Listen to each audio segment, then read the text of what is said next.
Want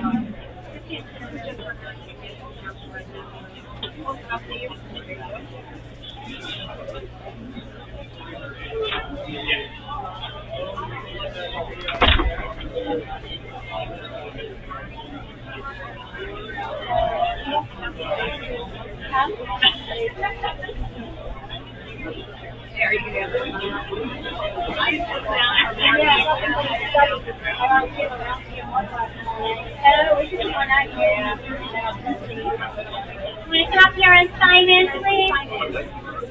Anywhere do you clipboard?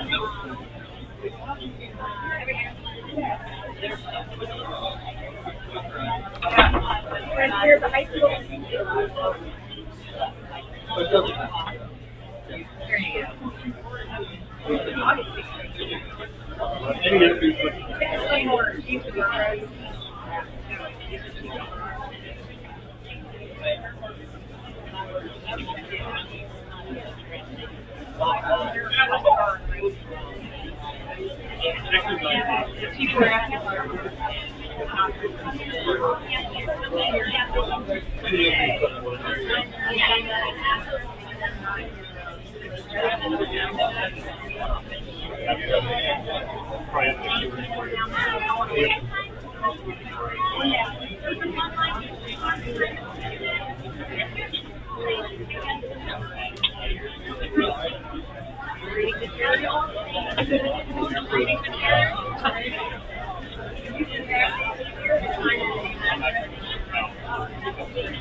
Thank you very much.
Get down here and sign your name, buddy. Thank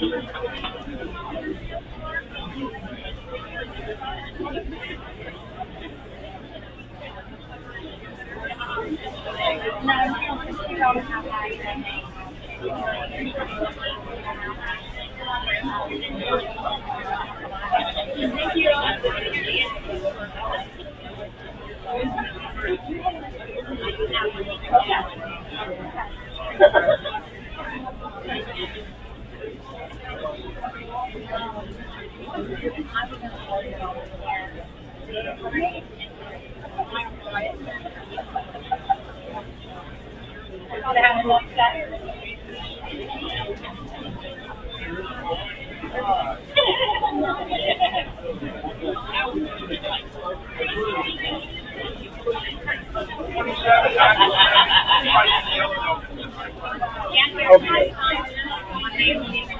Can I have your attention, please? We will be getting started very shortly. I want to make sure everybody gets in and gets a seat. The fire department is going to set up some additional chairs. Thank you.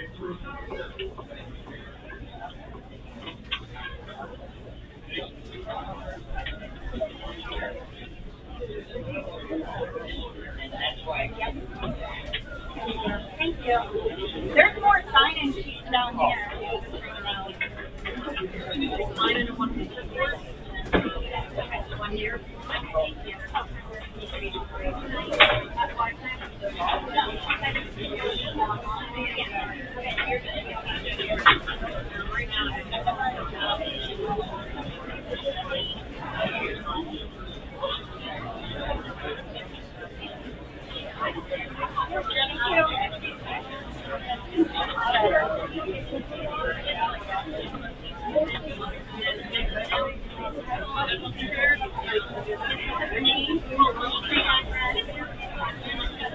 I sign it over there.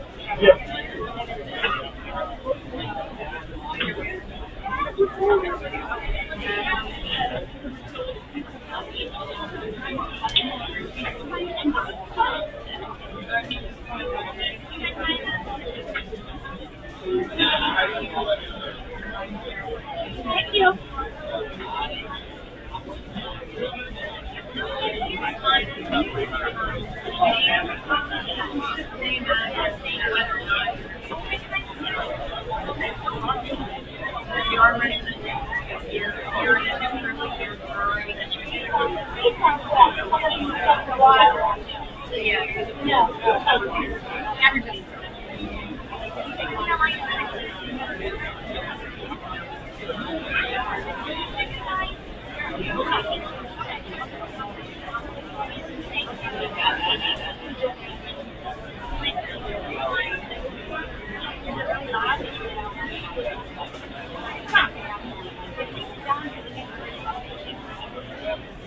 Hey there, man.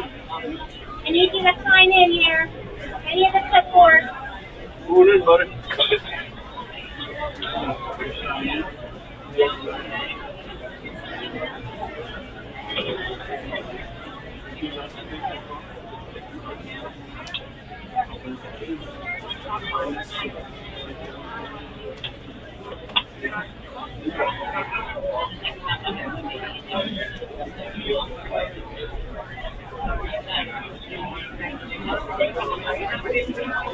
Thank you.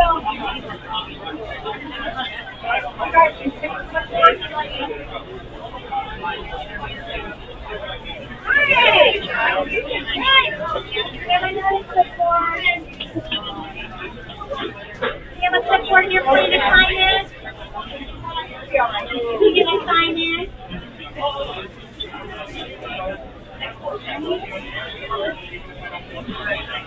There you go.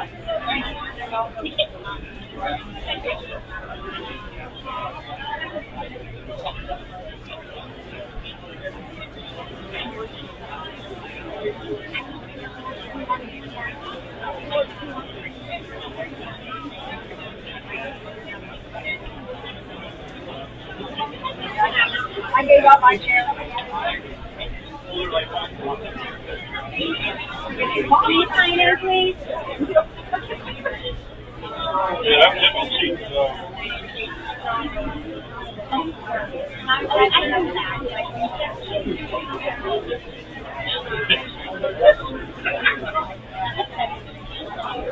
Thank you.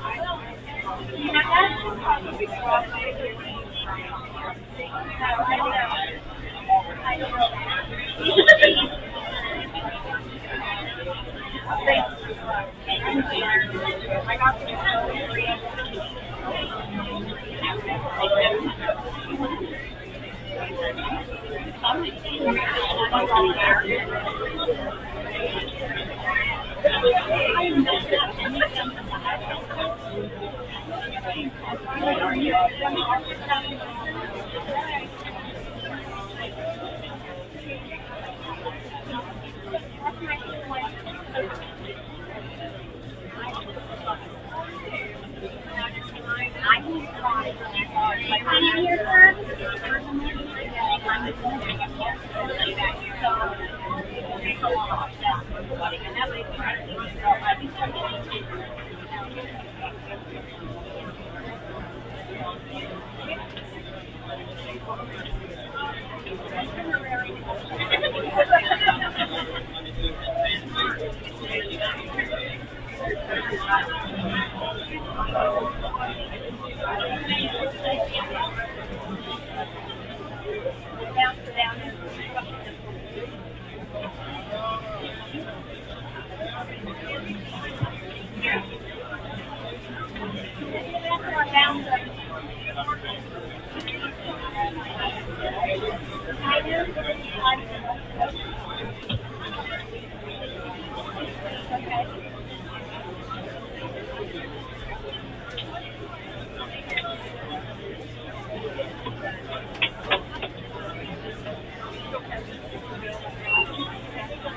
Ridiculous holiday. She's already got, and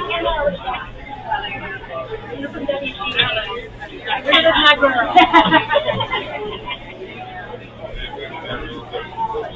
Okay, can I have everyone's attention? At this time, we're going to reconvene the recess meeting of October 14th and start with the pledge of our flag. I pledge allegiance to the flag of the United States of America and to the republic for which it stands, one nation, under God, indivisible, with liberty and justice for all. Thank you very much. First of all, before we get started, I have a brief intro that I'd like to read to everyone. First of all,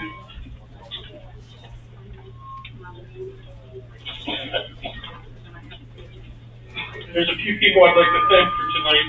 That's Jason. That's really whistling. Where's he at? She's in there trying to fix it. Okay.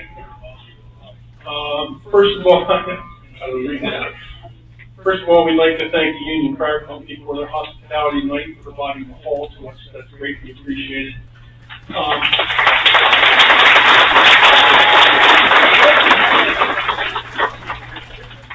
A big shout out to the fire police for directing traffic and helping me park.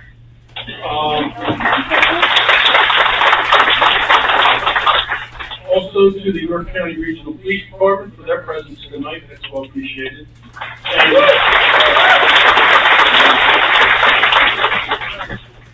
And a big shout out goes to the township staff for the hard work they were doing preparing for tonight. This was all hands on deck, and we're trying to do the best we can for the residents of our township.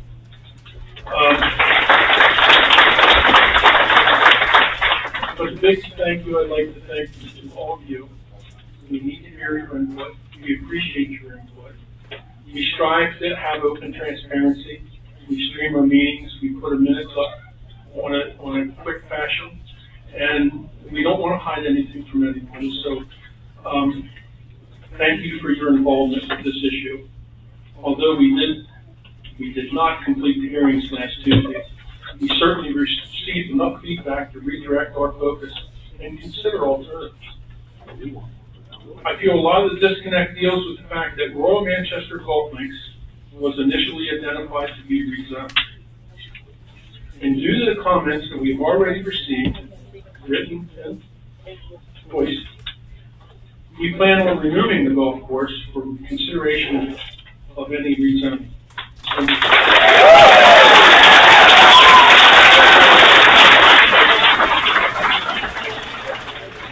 So what we're here to do tonight is discuss what we need to do by law. And I'm confident we can't please everyone. And some uncomfortable decisions will still need to be made by us up here for us to protect our township and prevent somebody from coming in and just putting the data center anywhere they want. That's our intent. Our intent is to make the standards high enough that if and when anyone comes in, they're built where we want it and how we want it. So we're all being told, and you have some lawyers up here, we're all being told that we cannot just say no. Although I want to just say no, and we all do, but we cannot by VA municipal law do that. So what we're here tonight for is to, our attorney, Andy Miller, our township manager, Christy Mason, is going to go over some PowerPoint presentations to prove to you what the process is, what we have to follow, and hopefully we can all go home tonight with a better understanding of what and why we need to do what we need to do. So with that, Christy. Thank you. Hello everyone, my name is Christy Masomer. I'm the Township Manager for East Manchester. And just to give you a little bit of my background, I've been here for 12 years. I was the zoning officer for 7 years, and then I became the manager. So I am very well versed in zoning regulations and the overall duties of what a municipality does. I'm going to get into some pieces of your flyer that we handed out, and then we also had posted that on the website And, I'm sorry, I'm a very loud speaker and I'm whistling, so forgive me. I am going to skip some pieces because our solicitor is going to go through more of the legal aspects with you via PowerPoint presentation.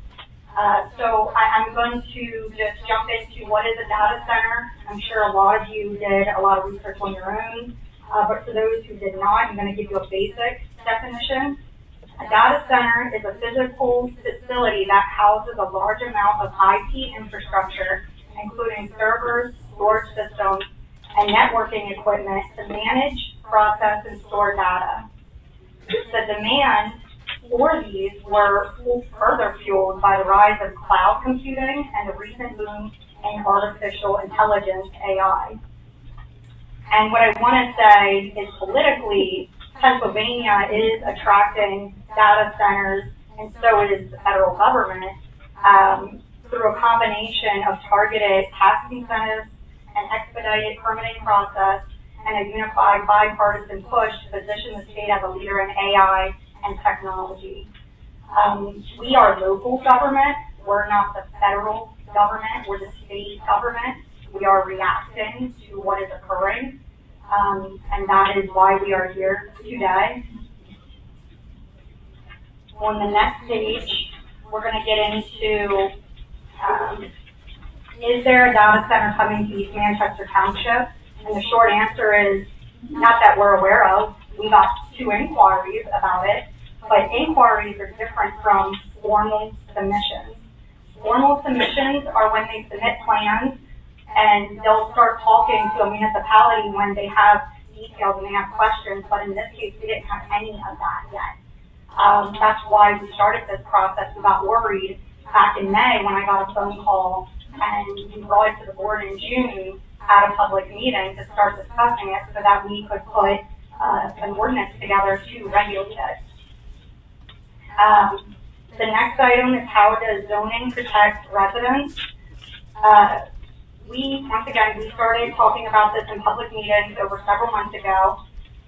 The ordinance comes from provisions in model state ordinances and ordinances already adopted in several other townships. And I do want to add that when we started doing this, the ordinances at that time weren't as, I keep calling it detailed, but it was basically super detailed. The model ordinance from York County is extremely detailed, and like a lot of pieces out of that.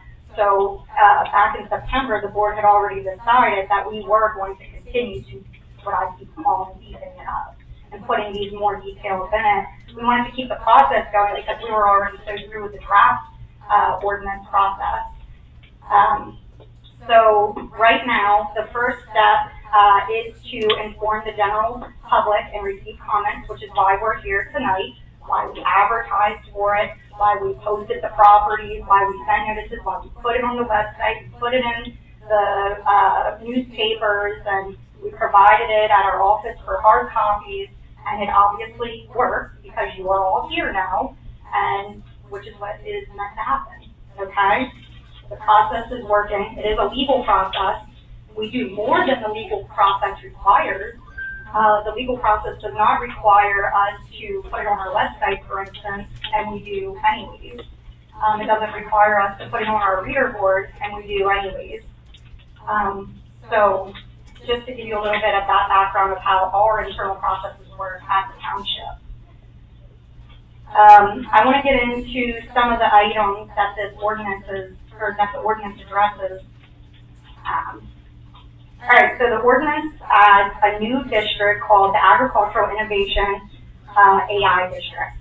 This district is the same as the agricultural district, but it adds data center as a permitted use and includes setbacks, lot coverage, height restrictions, amongst other items. The AI district must be large enough to reasonably accommodate a data center, but will be very small compared to most other zoning districts in the township. This will strictly limit the land in the township that may be developed as a data center. The next item this ordinance addresses is large setbacks from homes and residential zones. It addresses substations and accessory structures to the data center. utility feasibility requirements for water, sewer, and electric. It requires significant detailed requirements for a water feasibility study, including well testing and review and approval by the Susquehanna River Basin Commission. Enforces aesthetic and landscaping standards so that the building cannot be utilitarian, and that's just a professional term for ugly. It's true. It enforces lighting and glare, requires noise provisions regarding noise studies and remedies, and even though we already have a very good noise ordinance that we recently passed through a similar process, and we had a sound engineer consultant helping us design that ordinance, but this data ordinance will put in additional provisions because we understand that these facilities are very noisy.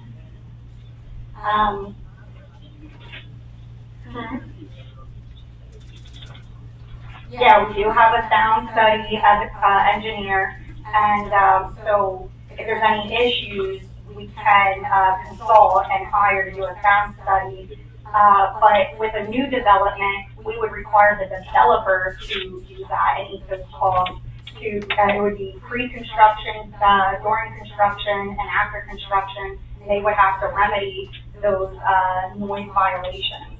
And I do want to add that just like the warehouses, they're still going to make noises. They're allowed to legally, but there are certain limits. And I myself have enforced the noise ordinance before we made it better and had resolutions on it. So in a nutshell, I'm sorry, I missed one, and it ensures fire and emergency plans are in place. These measures are designed to protect surrounding neighborhoods, control impacts, and preserve property values. And then I'm going to get into the environmental and safety oversight. In addition to our township ordinances, data centers are also regulated by numerous other outside agencies.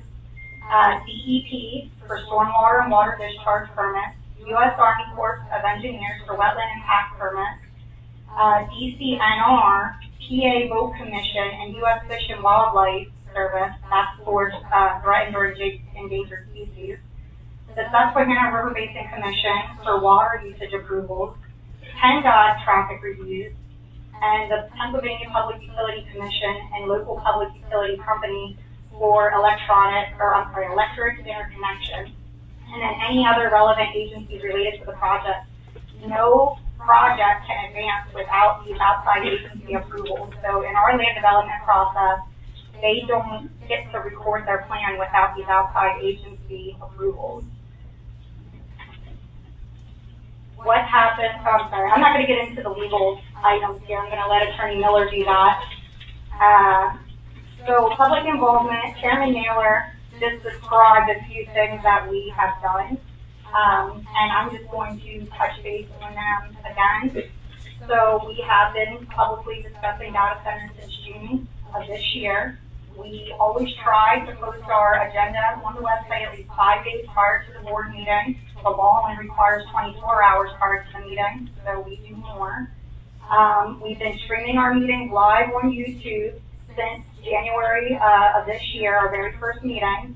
And I monitor those analytics, and I see how many people watch them, and I know that it's only about 25 people who watch them. And some of those are my staff and their family members.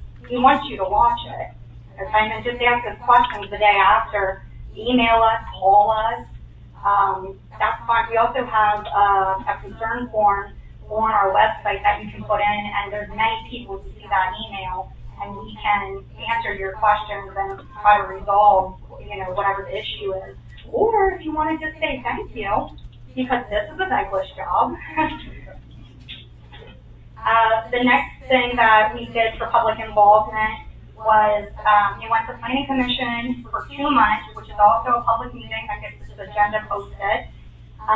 We put it in the York Daily Record, the York Dispatch, Township website, the digital signboard, County Courthouse Self-Help Center, and we made it available at the township, like I already stated. And then I want to add that we are going to be updating our website in 26 because the law requires you to have an ADA website. We have a deadline for that, so I don't think it's until 2027, but we're going to do it in 26. but we're also going to make sure there's some kind of notification system, whether that's Savvy Citizen or whatever. We didn't investigate it yet, but sometimes I believe websites will just be the mechanism for you if you put your email in. So we are investigating that so that you can directly get the notice if you want to. Okay? I'm going to touch base on why we did it here. It's because we had a short notice. You have to put in I didn't put it in here because I didn't know until recently. It takes 7 days to reserve the school, and that's if you're lucky, and it could be already unavailable. So the fire hall was conveniently available. The fire chief was at our meeting. He was able to accommodate. He told us he could accommodate anywhere between 300 and 400 people because they have trip fees here. They know their numbers. And plus they have fire police for helping directly with the parking and all that good stuff. So that's why we did it here. All right. And then my additional information is you can always go to our website. You can call us. And also please watch us streaming or come to the meeting. And then the last thing I want to say, because I'm not going to have the microphone anymore, is the township has received corresponding emails from the public that the board will take into consideration when making a decision. And as you already heard, we've already been brainstorming what to do, which takes into account removing the golf course and any small parcels that are, next to that. You would want to make that district a clean line, not all over the place. But so anyways, that's just technicality there. So anyways, do you need me to address anything else? We're good. I'm going to hand it over to Andy. He is our attorney. Thank you, Christy. Chief Stevens has an announcement he'd like to make. Good evening. Thanks for all of you coming out tonight. We're recently renovated, so if you've been here before and it doesn't look familiar, that's why. They just finished up the end of September. So with that, a couple of housekeeping items. There are 3 exits around you. If the fire alarm happens to go off, then yes, they get the iron and the devil. Or you can use the main hallway where you came in. If you exit this door, immediately to your right is the ladies' room. The second door on the left is the men's room. There is a soda machine back here, and Matt's got a table set up back here to sell an hour of water if you get thirsty. So thank you for coming out.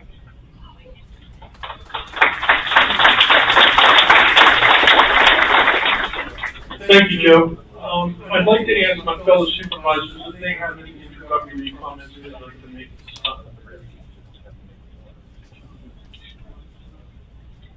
Okay, then I'm going to hand the meeting over to our solicitor, Andrew Miller. Good evening, everyone, and welcome this evening. The purpose of tonight's meeting is for a continued public hearing, which will be an opportunity for public comment from all of you. I'm going to give a brief presentation on the legal standards that this board has to comply with. My job is to take all the public comments and receive all of the comments from the supervisors, comments from the planning commission, put them in an ordinance, and try to put them in an ordinance that is enforceable and will stand up to challenge. If this board overreaches, there is the potential that the developer could challenge it. If they underreach, if they don't put enough teeth in the ordinance, there's a chance that things can get developed that the public could be potentially at risk because of. So my job is to balance those things and try to reach a happy medium or as good of a result as we can get with it. And those challenges from developers are real. I will tell you that there is a data center developer challenging an ordinance up in Lackawanna County right now. So it is happening. And we need to be careful how we do this and be deliberate in how we do it. When I finish my presentation, I'm going to ask Supervisor Albright to go over the public comment policy for this evening, which will be the rules that govern this evening. And then we'll go over a few other just housekeeping or procedural matters before we get into the public comment itself. We're trying to limit the public hearing or keep the public hearing to 8:30 this evening. However, the board will see where we are at that point and make a decision whether or not to continue it, or they may deliberate and discuss the ordinance a little bit after the hearing is concluded this evening. With that, I'm just going to jump into the presentation that we put together, kind of on the legal aspects of what the township can and can't do in considering this ordinance. I think, as everyone knows, data centers are an emerging land use in Pennsylvania. The demand for them is enormous right now. They're popping up all over the state. Ordinances are starting to pop up all over the state as well. But as most things like this, the government and local government's attempts to regulate it tend to lag a little bit behind the development and the push to build these facilities. I think East Manchester Township is being very proactive in what they're doing and trying to get ahead of that curve. The municipality, East Manchester Township, can regulate these through zoning and subdivision and land development. East Manchester Township doesn't have the power to regulate some of the things that other agencies regulate, which Christy mentioned to you. So East Manchester does not regulate the utilities. They don't regulate the electric interconnection. They do not regulate the air quality. That's Pennsylvania DEP. They do not regulate the water withdrawals. That's the Susquehanna River Basin Commission. What we're going to discuss tonight and what this board can do is regulate zoning and the subdivision and land development process. Those ordinances that the township passes have to comply with the Pennsylvania Municipalities Planning Code, which is the authority for the township to regulate any of this, and they also have to comply with certain constitutional standards. So with that, what the municipality can regulate is, can we go back a slide? Oh, yes, yes. Sorry. I believe, is this already posted? It is not, but I can definitely do that, yeah. Yeah. I can do that. You will get it posted on the website. So what the township can do, or what this board can do, is they can define data centers and create a broad definition of data centers so that all the components are kept within the regulations. They can identify where in the township data centers will be allowed. They do have to provide for them somewhere in the township that they can specify where that would be. They can establish performance standards for things like noise, lighting, vibration, EMF. Those kinds of things can be in the ordinance. They can require that the approval be by a conditional use or a special exception, which I believe will be discussed when this board deliberates any revisions to the ordinance. Both of those processes require further public hearings that are site-specific. So when a developer proposes a project, if it's approved by conditional use or special exception, they have to come in and a hearing is held where they have to demonstrate that they meet all the requirements of the ordinance, and the public gets to put forth any particular concerns, health and safety concerns, or other concerns they have about the specific project. We can impose in the ordinance buffer and screening requirements and stormwater requirements, and those are already in the draft of the ordinance. There are extensive provisions for those. You can impose aesthetic standards on the buildings. Again, there's some of those in the draft ordinance already. The ordinance can also regulate accessory uses, such as water towers or backup generators, fuel storage facilities, those kinds of things. It can require financial security for construction activities of any public improvements to ensure that those get completed. And they can also enforce the approvals through conditions that they place on the approval, either as notes on plans or as conditions on a conditional approval or a special exception. There are a number of things, though, if you can go to the next slide, that the township cannot do. The first of which is just simply exclude data centers. Every municipality in Pennsylvania has to provide for reasonable uses within the municipality. This is a new use, but they can't just exclude it entirely without being at risk of their ordinance being challenged. They also can't impose unreasonable, arbitrary, or confiscatory restrictions that make construction of the facility or a project infeasible.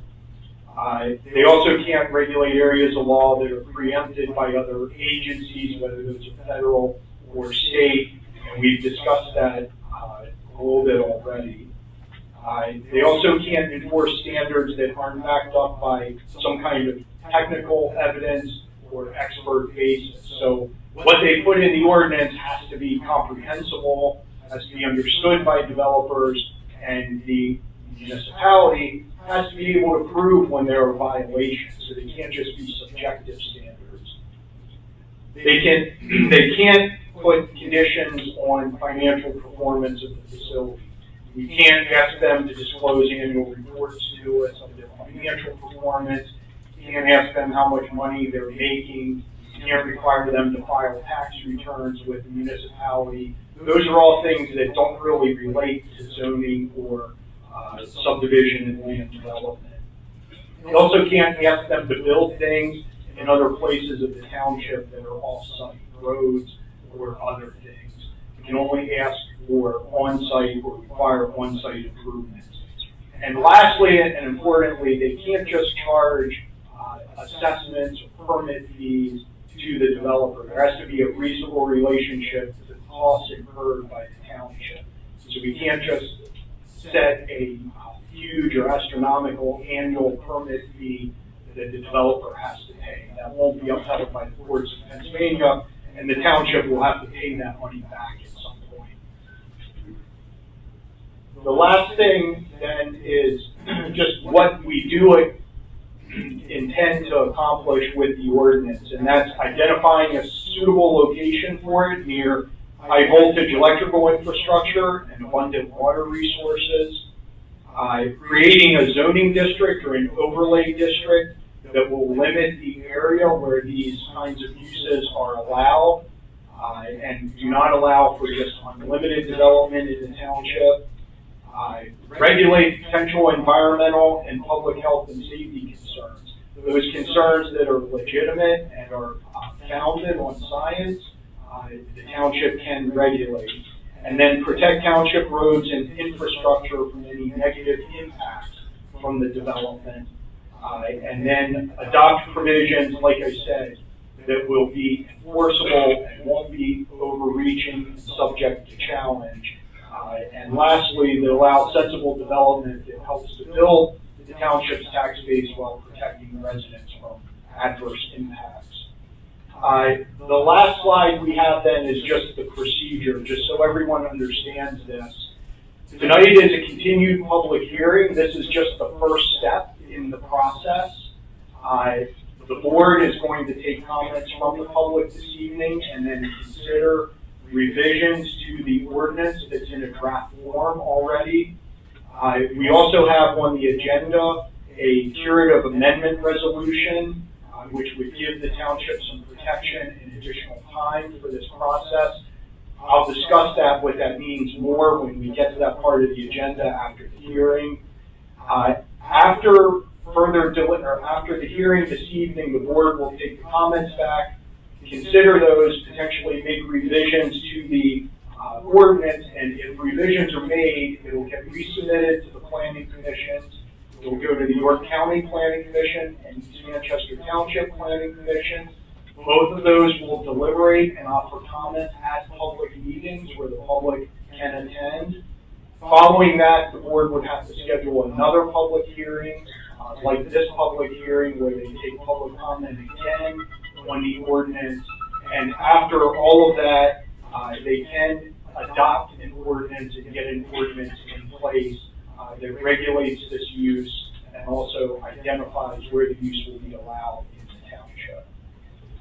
So with that, I'm going to ask Supervisor Albright to just go over the public comment policy of the township. that applies to all public meetings that is going to be used as the rules this evening, and then we'll go over the ground rules for the actual hearing and get that started. Thank you. This is from resolution number 2024-8, adopted May the 14th of 2024. And it's general conduct for public comments. Otherwise, Daryl, I don't know if your speaker is on. can you hear me now? Okay. Thank you. Otherwise, unless permitted by the chairperson, only residents and taxpayers of East Manchester Township may provide public comment at board meetings. Members of the public shall comment only after being recognized by the chairperson conducting the meeting. All comments shall be made while standing and shall be made into a microphone unless physically unable to do so. You cannot come up to there and ask if you want to speak before we line up, and we'll bring the mic around to you. Members of the public shall announce their name, address, prior to addressing the board. The chairman may rule out of order scandalous comments, impertinent or redundant comments, or comments designed to disrupt the public proceeding of the meeting. That means if someone says X, Y, Z, we don't need 29 people to repeat X, Y, Z. We'll have notes, someone recording everything. Public comments shall not contain personal attacks and shall not consist of or become arguments between residents and members of the board. Residents may not address other members of the audience or argue, speak, or yell back and forth at or to each other.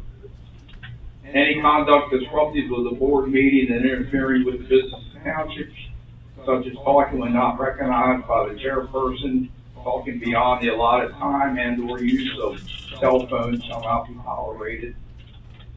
The chairperson shall preside over all public comment periods and may, with his or her discretion, allocate available time among individuals wishing to comment and rule out of order irrelevant, scandalous, impertinent, repetitive, or redundant comments.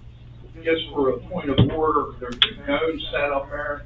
You just ask that limited number of people stand between those that want to line up and speak, and then come forward when you return to speak. And then you can address us with the microphone and just kind of keep it orderly as one person sits down, another person can get up and get in line. Anything else? No, I think that's it. On the essence of making sure we hear enough people tonight, the board is not going to answer any questions from the podium.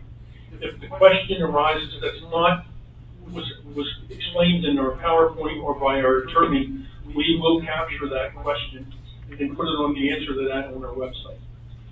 So, and I get accused all the time by staff that I'm too soft on our residents. Don't put me in a position where I have to use that gavel and rule me out of order. That's out of my comfort zone. But with that, I'm going to hand it over to Attorney Miller. He's going to run the hearing for us.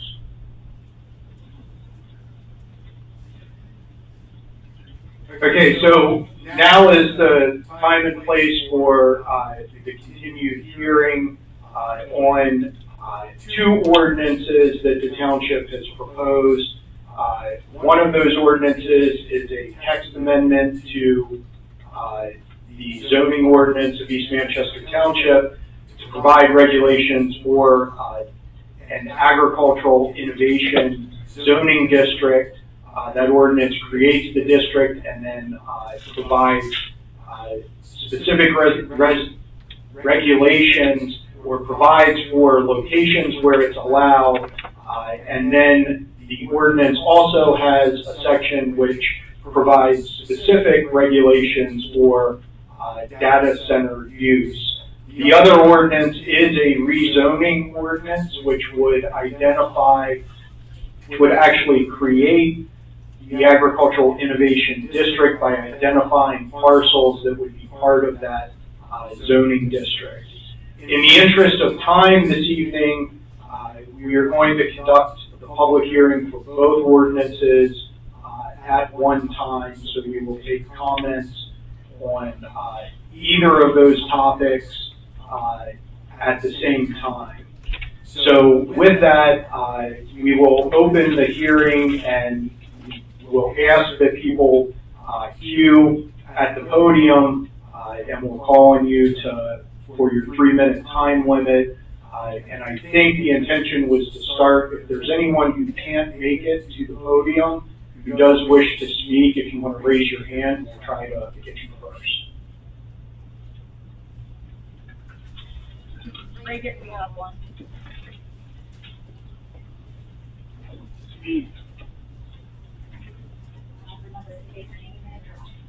Okay, my name is Carol Blackmelcher, and I live at 60 Rosedale Drive, East Manchester. And I guess I just want to make my voice heard because I do not wish for a data center. My children, I have raised my children in this area and lived here for over 25 years. And it was always farmland.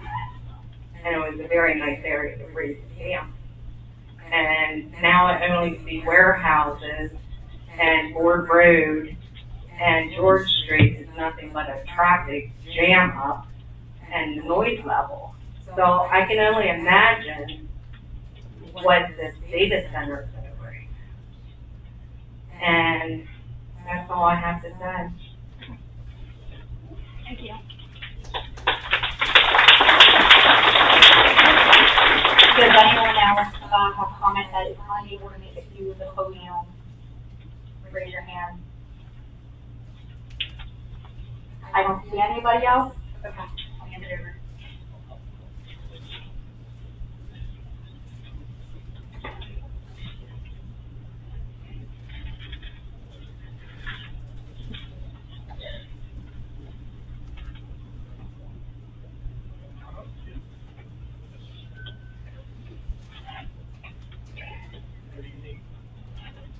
Oh yeah, you might have to turn it on, sorry.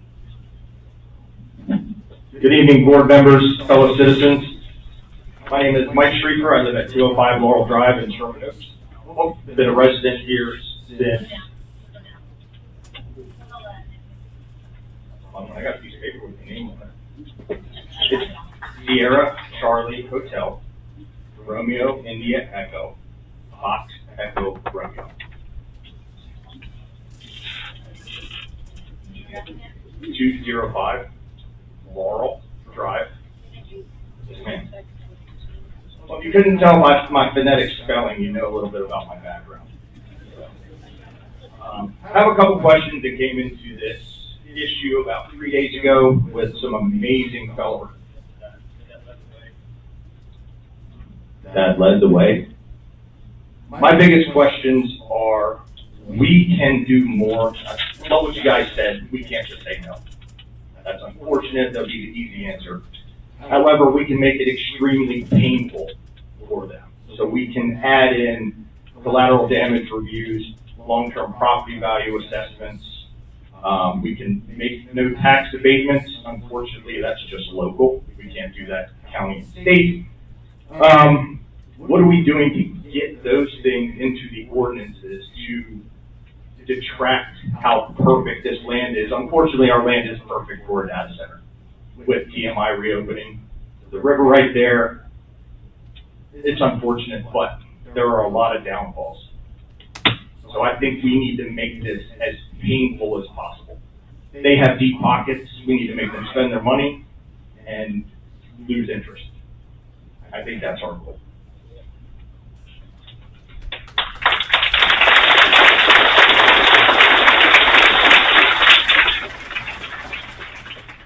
And last thing, no, I have never been to a township meeting. That may change. This is my first.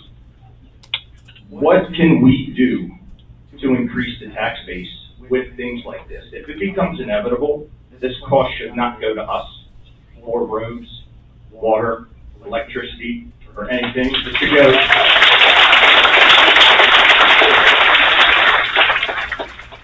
It should go to the deep pockets because they're going to make billions of dollars. Meanwhile, 33% increases in taxes, alarming power, increases in water, Our roads can't handle the nonsense 18-wheelers we have now. You imagine an 18-wheeler making a left-hand turn by the church on 24th, or driving through York Haven? It's impossible. So we do not have the road infrastructure to handle this, and we can't pay for it, because we are the highest taxed township and school district in York County, besides York City. Don't shake your head, sir. It's true. Factual data. Not the township, I'm talking, it all counts together. That's another thing I wish we could do, and it's not your fault.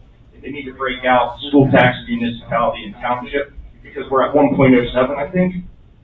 So, I'll wrap up, but thank you, everybody. Thank you.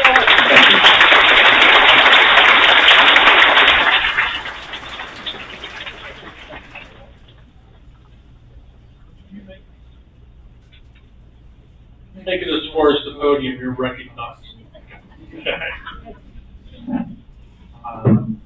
Good evening, members of the board. My name is Damian Speck, and I live in the Chestnut Valley community, specifically at 275 Torrey Pines Drive. I'm going to apologize in advance as some of this is no longer relevant, as you talked about the Royal Manchester Golf League, so I'll try to skip over that part. I'm here tonight to speak about the proposed agriculture innovation zone. And first, I want to be clear, I'm not opposed specifically to the idea of a data center in our township. I understand the township has a legal obligation to provide for legitimate uses, and I recognize the potential economic benefits of that. My opposition is to where this is being proposed, and I believe there's much more reasonable and logical solutions. The core purpose of zoning is to protect residential neighborhoods from the impacts of incompatible industrial operations. And this proposal does the exact opposite by targeting a green spaces right next to our home. I think that there's a better way, and that the common sense solution would be to amend the town's existing industrial district to include the data center usage. This is a standard approach that other Pennsylvania townships like West Pennsboro and North Middleton are already taking. Planning guidance confirms that data centers function much like other light industrial uses and can be regulated within those existing. Regardless of the location, the proposed ordinance must be strengthened. Right now, it lists data centers as a permitted use, and to be clear for everyone here, a permitted use is just a checklist. If a developer meets the minimum standards on paper, the township has very little power to say no. There's no specific guaranteed public hearing for the specific project. This is unacceptable for a development with such a high impact, and at a minimum, data centers must be reclassified as a conditional use, which you already spoke about. This simple change is critical. It legally requires a public hearing for every single project and gives this board the power to review the specific details and impose binding conditions to protect our community. I also strongly urge you to require a legally binding community benefit agreement, or CBA, as a condition for any approval. My understanding is, for those that don't know, a CBA is a contract between the developer and our community that ensures we receive any tangible benefit in exchange for hosting such a major industrial facility. It turns a developer into a partner who is accountable to their neighbors. And other Pennsylvania communities like Lancaster are already negotiating the data center projects with a CBA.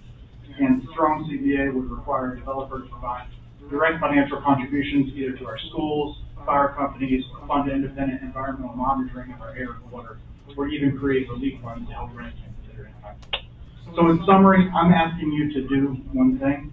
As you've already stated, you're looking out of the Royal Manchester Golf League. So my ask would be to direct the Planning Commission to draft a new ordinance that allows data centers as a conditional use within our industrial zones and with stronger protections for our community.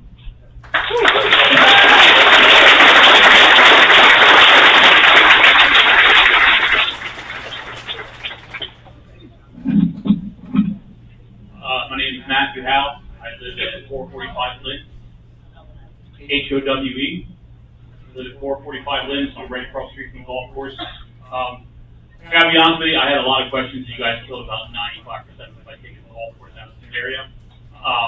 Or yes, comments. But I guess my only concern at this point, you mentioned Royal Manchester specifically, but there's still the property behind it. So I don't know if that's that whole area that was previously being discussed for rezoning is out, or if it's just the golf course. And it sounds like you guys aren't necessarily on board with the data center coming to the township, but it's odd that that specific parcel that's zoned agriculture right now was chosen possibly be rezoned, but it's like the optimum place to do it. You know, I would think if we didn't want them to come in the township, we wouldn't give them that area, which is exactly what they would choose if they could choose anywhere to go. If it's a spot off Gravel Hill, you have 230 kV and 500 kV line going right through it. If they're private property owners, it's not owned by town or any other corporation, as far as I know, they can deal with those people if they really want to buy that and put a data center there. It's far enough from any developments at that point where a lot of the sound concern, light concern wouldn't be an issue. And I guess the only other thing, I'm sorry, I had this written down, I got to throw it off the guys to the golf course out, is right now, I did read the ordinance proposal for the data centers, and I will admit that it's very specific. It is beefy, and I was kind of surprised how many restrictions there are, but it mentions in there that you have to have, I guess, a 5-acre parcel to put this on a 5-acre lot. Is there going to be anything that's going to prevent them from subdividing an existing parcel that you guys rezoned to put another data center, and we don't limit the number of data centers that could possibly go in the township? Or is it just to be limited by this, they can get 5-acre parcels? That's my concern.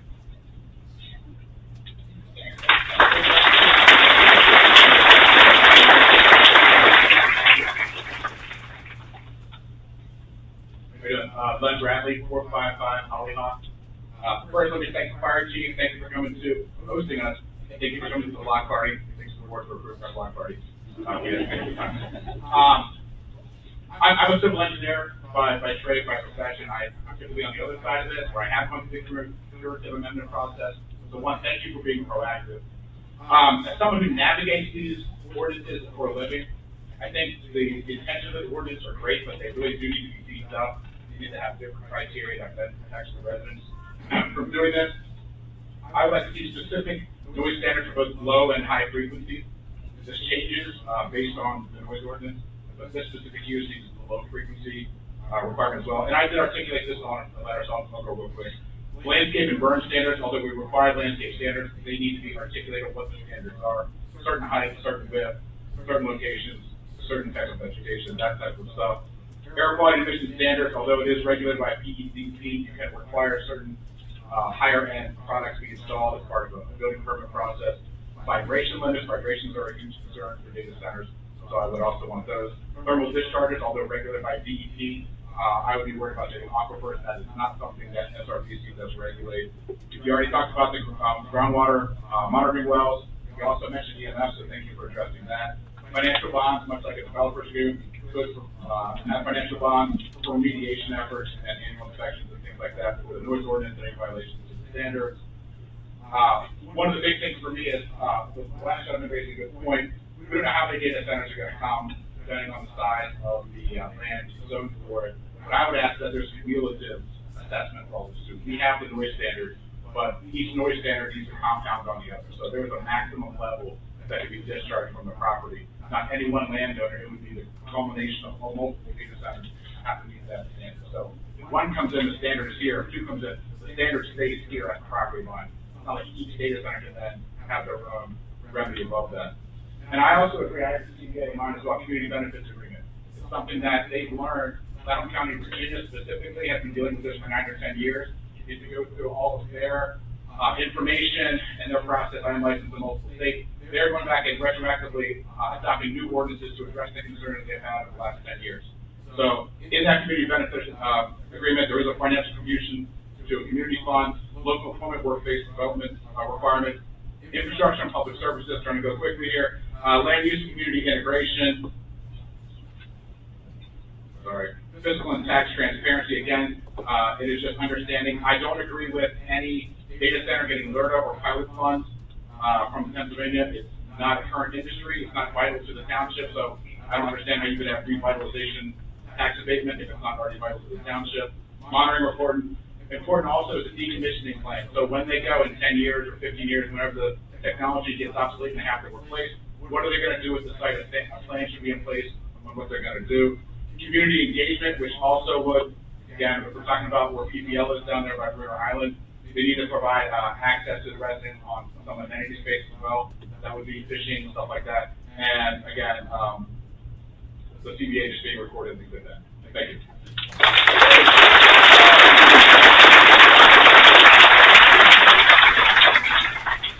Hi, that was the 3-1 Whitley,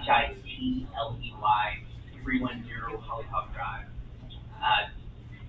I think everybody's covered a lot of the things I wanted to already discuss, but I did want to extend a note of gratitude to all of you for really proactive approach to this. It means a lot.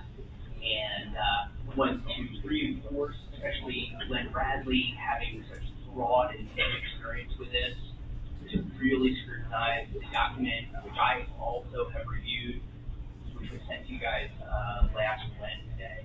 So thank you for your time. Great.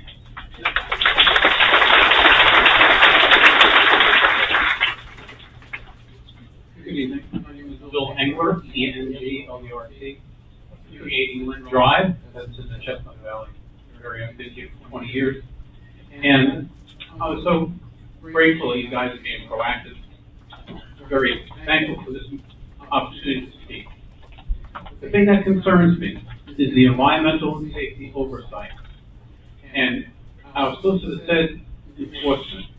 That also concerns me because my neighbors know already that the monster is here. Its tail is over at the Brunner Island LLC development, and its belly is absolutely, ironically, underneath Royal Manchester Golf Course, underneath the ash that it's built on. And that monster is Tail Energy. And let's talk about what they've done or haven't done.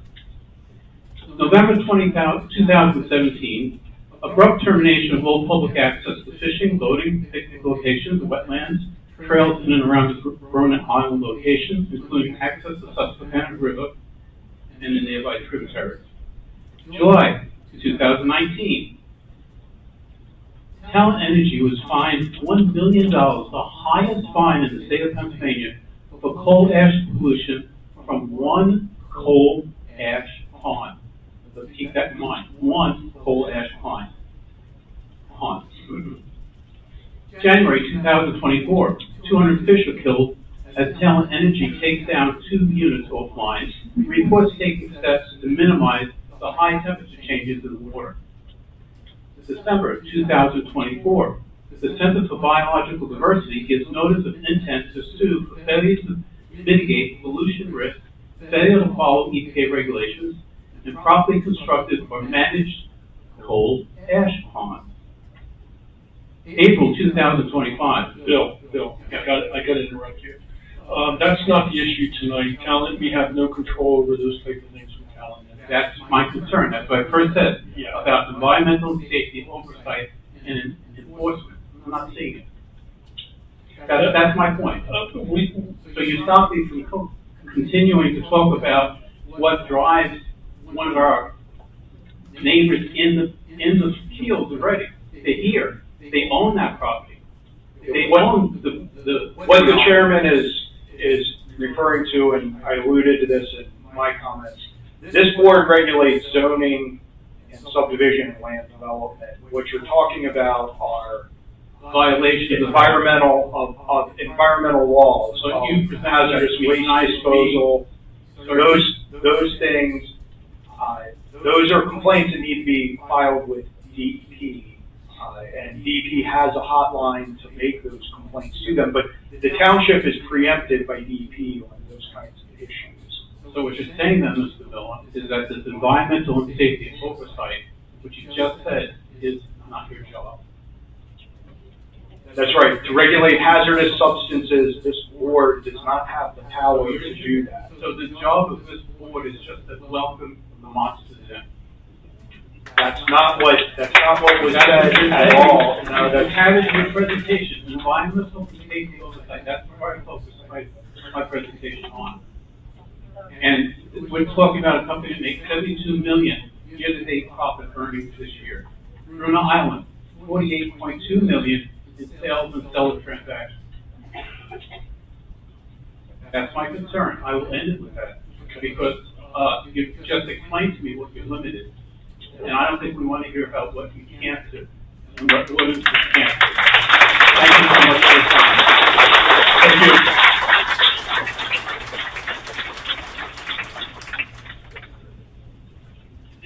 My name is Atheus, A-T DUTHAIS,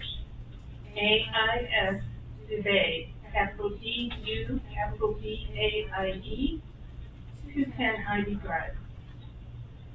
I only have a few things. I want to say thank you for taking the golf course off, for rezoning. I am also concerned about the area around the golf course that's still on the table. Some other things that I've seen in the research that I've done is some of the places, the residents around centers that are already built, the centers are releasing decibels higher than what are permitted.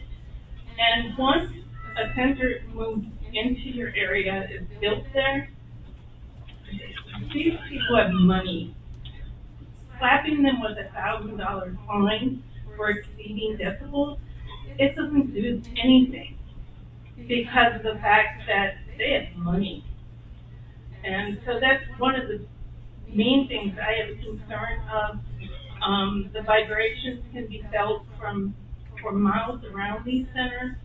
So we have to make sure that it's not going to be near a residential area.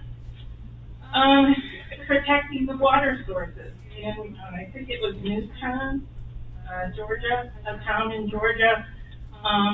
Wells are dry. Their taps are dry because these centers use a lot of water. So how are we going to protect our water sources?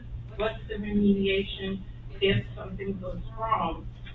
We need to make sure we put that in to the zoning so that, you know, if that comes up, we have the money, they have the money to put into remediating that. I'm also concerned about the taxation, fair pay. A lot of these centers, they go in, they don't pay their share in taxes, our taxes go up, our electricity goes up, our sewage and water goes up. They employ 5, 6, 7 people. We don't get a benefit from that. But our taxes go up, et cetera, it all goes up. We're the ones paying the price. So yes, we need to have an agreement with them that they need to put money into our community before they can build here. Thank you very much.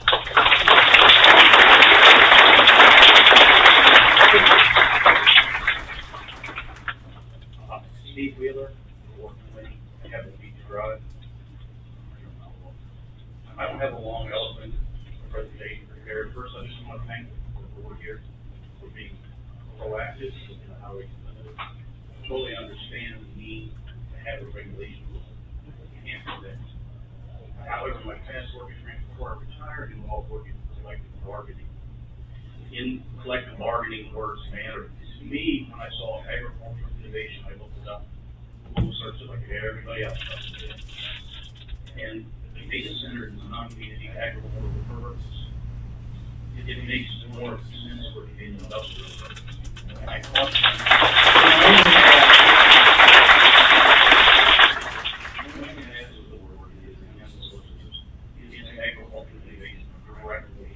open ourselves up for someone coming in and saying, limited to this, no agricultural purpose here. Please take a look at that. For sure, lawyers know better. Thank you.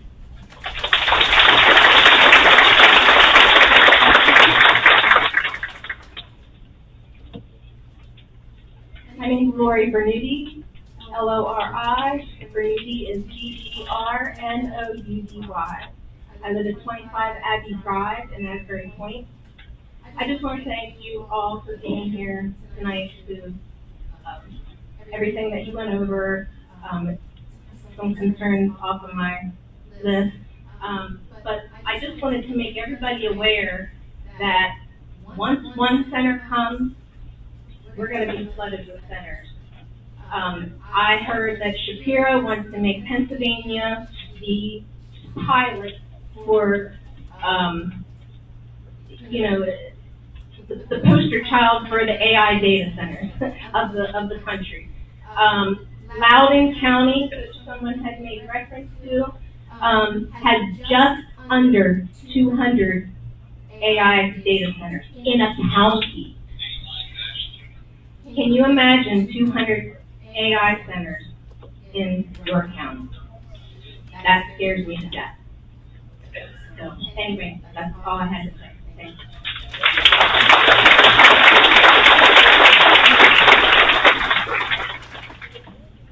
Hi, my name is Sheila Vargas, V as in Victor, A-R-G-A-S. I live in Millwall, and I want to reiterate everything that everybody's saying. I think that for myself, the biggest concern, like I haven't slept in days. I've been so stressed out. Am I the only one? Anyway. I am so nervous about these centers. I'm not opposed against the data centers. I understand that technology moves forward and we need to have them.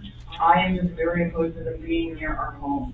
I'm super concerned about, you know, like the others have said, I'm so scared about the low and the high noises and all of it that goes with it. And I just want to make sure that whatever we do, that we are, you know, very detailed. I think the gentleman here, Lynn, was very clear on how he said that we should address this. I think we really should pay attention to, you know, his expertise. I just, the vibrations and the noise and the air and the, oh my goodness, it's a total nightmare. So I also don't understand why we have to put this on agricultural land. I don't understand why there's all these warehouses popping up all over the place and there's nobody in them. So what are we doing? That's just my concern, but I do thank you guys on your diligence. I thank you for, you know, allowing us to come together to talk about this. And I hope that everybody continues to come to these meetings. It's very important, and I'm so happy to see everybody here. So thank you to everybody who's taking the time out of their lives to come and support this.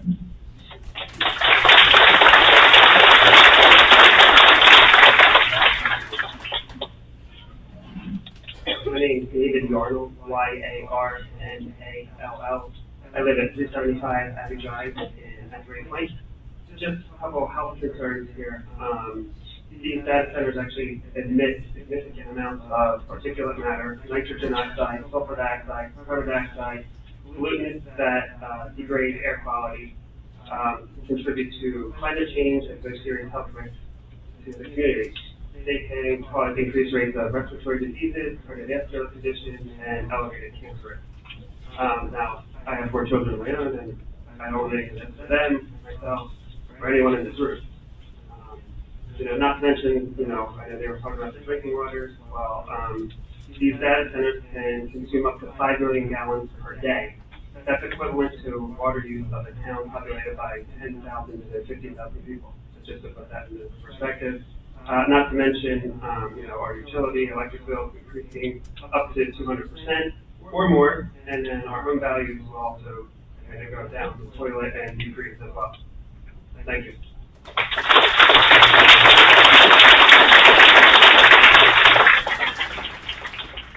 Just a brief, I forgot to mention this when I was up late, I apologize. It was brought up about warehouses. I wanted to ask you how HOWE 445 Lynn. The warehouses were mentioned. That was one of the other things I wanted to address that I was concerned about is, realistically, if everything was signed off tonight, you guys issued the permits and whatnot, this thing's not going to go up in like 6 months. It would take years, realistically, for them to get all the studies done and to actually procure the material they need. I mean, this isn't stuff that's just going to come off the shelf somewhere. It has to be designed and specifically built for the data center that they're going to put in, if they would put one in. My concern is, I'm not a big tech guy, but I know that the phone I have now is smaller than the phone I had 5 years ago, which is smaller than the one I had before that. So this thing gets approved, it gets built. By the time it's completed, who's to say that the data center is even needed by then? Because there's a big rush to put these in because all the incentives were released with relaxed regulations by the state to try to get these into the state now. It's going to be, my concern is going to be the same thing like warehouses where there's a rush to get them in while the incentives are there and while the regulations are eased. And then by the time it's all done, it's not needed, and all we're going to end up with is land that was developed that used to be green space or whatnot, that is now just another empty building.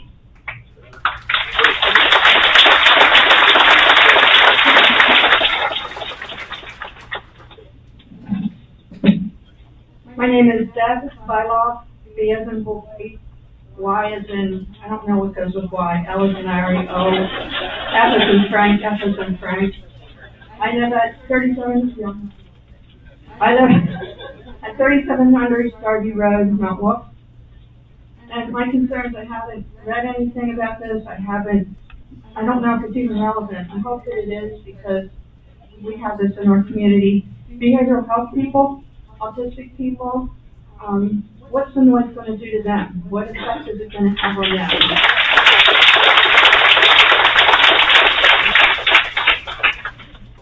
My hobby is dogs, and I have to mention them too. What effect is it going to have on them? I have a dog at home that, when I like this thing, what's it called?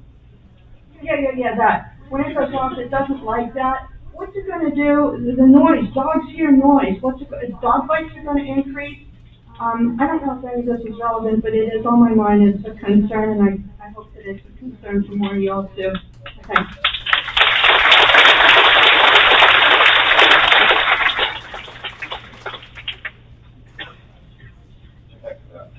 My name is Keith Boyer, spelled B-O-Y, excuse me, E-R, and I live at 435 Riviera Street. Can you all hear him? Sorry, I'm just looking at a little taller. So I live at 435 Riviera Street, which is better known to some as Hole 6, Part 3 on the Royal Manchester Golf Course. So, unfortunately, you've stolen a lot of my thunder, a lot of my questions with the golf course being removed. However, I still do have any concerns. The question I have is, do you have a new map available of what you're actually proposing? Chairman Naylor and everything answer my questions. We've heard the golf course has been removed. That was your statement. We've heard from her. Other parcels of land have been removed. I don't think there's 400 people in here. Anyone knows what we're even going for here. Truthfully. That's the first question I got. Second question, when did you guys decide to pull the golf course off? Obviously, you came out with your publication on the 20th. Not a mention of it in there. So I would assume in the last day that will pull back. So again, I'm allowed to ask questions here, so I'll just keep asking. As someone who lives on the golf course, what protections do I have now with that this won't come back as soon as this rezoning goes through with Talent Energy pushing back again, saying we're a commercial property, we're 206 acres. Guess what? We build on the farm down below, which I guess is still in the contract, I'm going to assume, the rezoning. What protections do I have to say they're not going to be in here knocking on your door the week after that? Let's see, continuing on. I'll say you have kind of been spared. I was going to challenge your noise ordinance. Your noise ordinance is very heavy. By default, I'm an electrical engineer, and I was going to actually project what 150 hertz sounds like at 55 decibels for all you, just so you get a real life world what it would be to someone living next to this. Keep in mind, my house is about 50 feet from this, so it was a real concern to me, a real concern to my family. You guys need to seriously look at that. Trust me, it's annoying. If you want to meet with me after here, I'd be happy to do it for you. It is annoying. It is the most annoying hum you would want in your backyard, and I can promise you that. You guys keep talking about the sound study. Where you guys work for the sound study, or did someone do it independently? Again, I'm an engineer by trade. I'll challenge you all day long on this stuff. The other thing, you know, again, I'd love to hear rezoning that. I really wish you guys would have brought one. I think the rest of the room probably feels about like I do. What is the right-of-way that you're even proposing to this property? I'm going to assume singular property, maybe multiple properties down below. What is even being proposed at this point?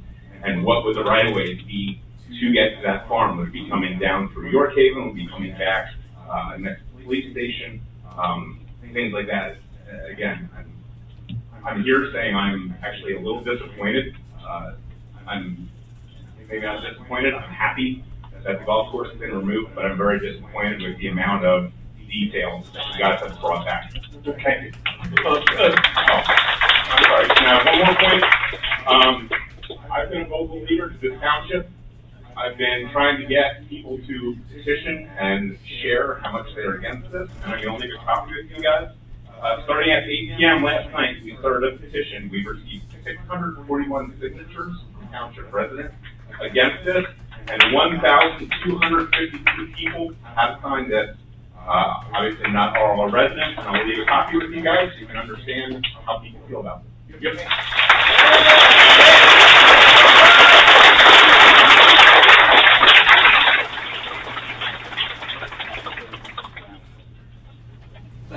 My name is Craig Bell, B-E-L-L, 389 Lori Pines Drive. I'm right around the corner from the golf course as well. I appreciate you taking that off the table at this time, but I have heard rumors that possibly there's a farm down here that they're taking a look at.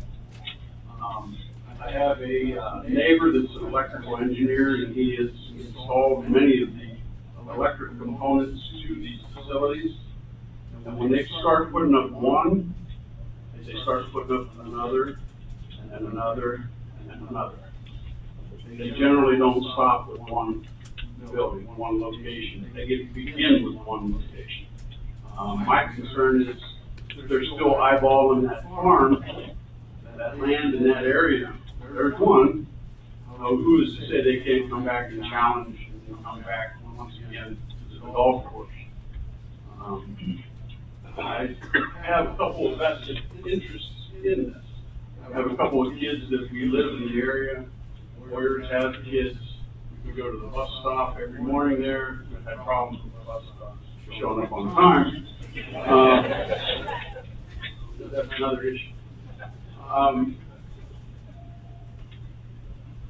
I would like to see what kind of map that you do have available for industries already currently, and what you do have proposed as well, because I'm not sure the vision is there for the community as of yet. I'm not sold on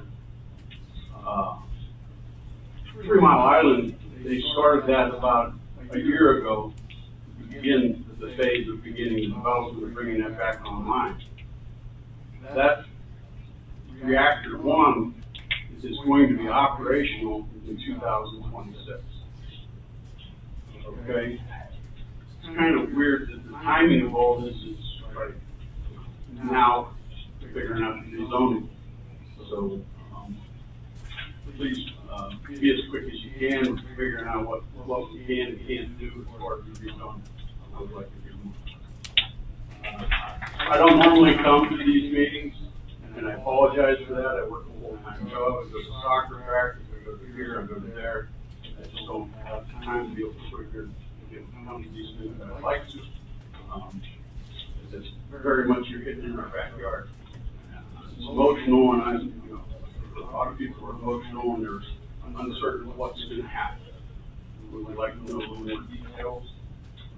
So hopefully we can get some more information on it. Thank you for listening.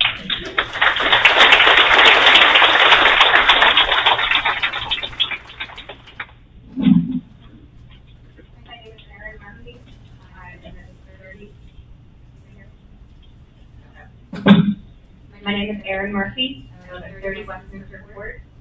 I have a few questions about fire safety with the data center. Much larger. We have the capability of fighting a fire that would be at the data center right now. Who would be paying for any added fire safety measures that we would need to put into place here in the community? And also, would they be providing their own fire safety, like equipment there that our firemen would be able to use? Also, thank you to the person that said earlier that you only legally have to put in a 24-hour notice. Is there a way that can actually get changed? This way we all know about the things that are coming up like this, and to guarantee not just because someone granted us an actual time, we have it be a larger time, a much larger time, so this way we can render our special CSE meeting and get all the information prior to. And like, a lot of us have kids that are in school and activities, so we need to be up to date on things that are going to affect our lives. And also, you know, is there already a provision for the water that they cannot take if the water can be split from what is the municipality and what would be from them, that they cannot take any of our water and not lower our water pressure, which has been an issue in a lot of different places, and that they need to have it approved for reusing their water instead of just dumping their water and making it. So if that is any form of a thing, and I'd like to say that my husband has worked in a data center for 3 years, and it was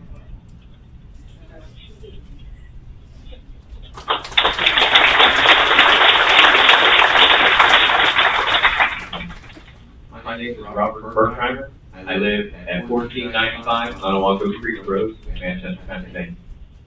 My wife and I just moved here a couple of years ago. We built a new home. We love it here. We love the community. We actually love the events we had, like the Oktoberfest, you know, the little parade and stuff. It's a wonderful place. We love it here.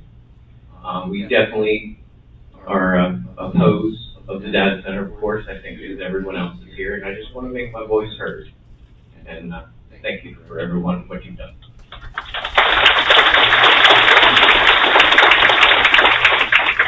My name is Jen Ruth. I live at 65 Ruth, ROOF. I just want to say a 60 Poplar Lane. You're welcome. Unfortunately, I don't have a lot of faith in the township, based on the whole warehouse situation. My mother came to the township meeting today. She voiced her concern, and she was told, put up curtains if you don't want to see what's going to be across the street from you. That's what she was told. The roads have not been improved for these trucks. I just have a feeling like, are you really going to be looking out for us? That's my concern. Thank you.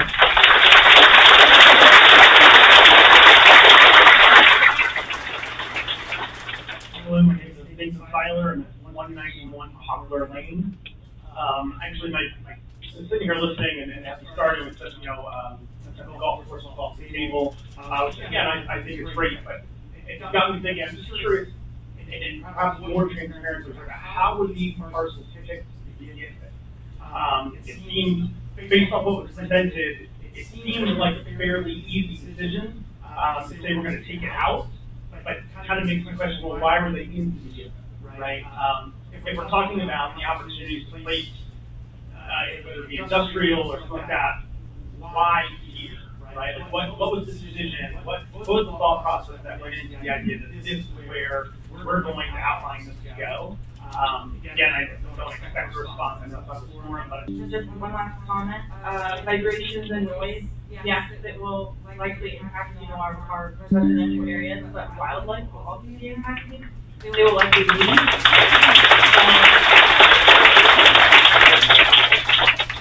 Thank you.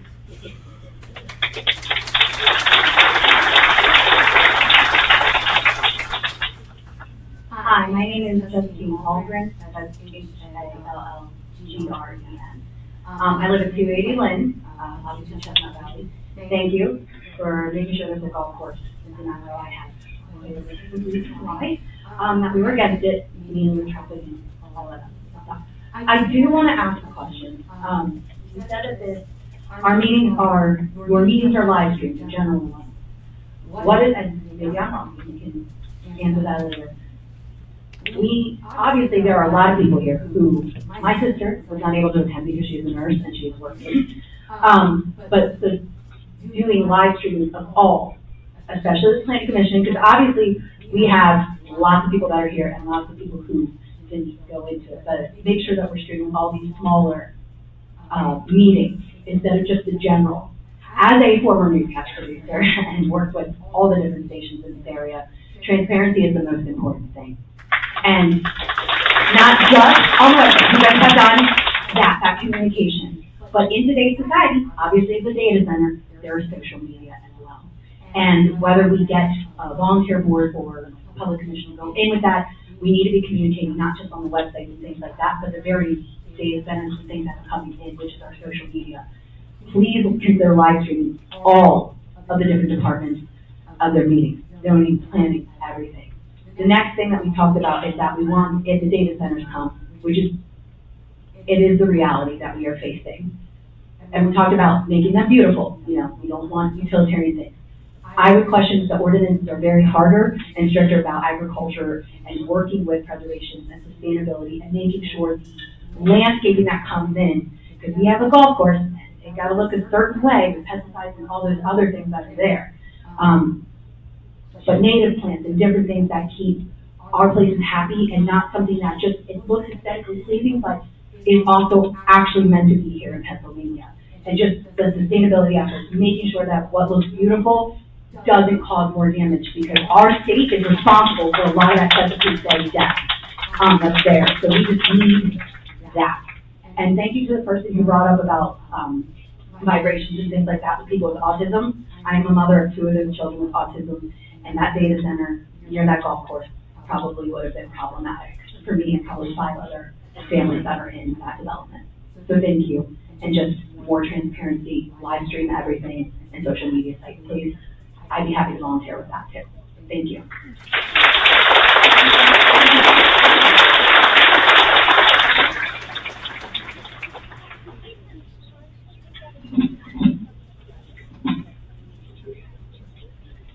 Hello, Ralph. Ralph, R-A-U. I will try you. One comment is, comes to mind is the zoning category of agriculture innovative is saying that artificial intelligence has been done anything. I look at the proposed zoning ordinance for the AI concept. And that, to me, that's what they the decline. And I'm wondering, do we have to also pass the zoning ordinance at the same time? This is what I say that is the our center just a little skill.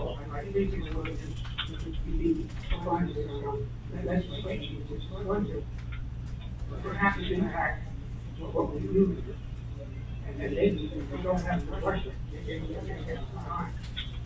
Your county is less than 15,000 acres to conserve farmland.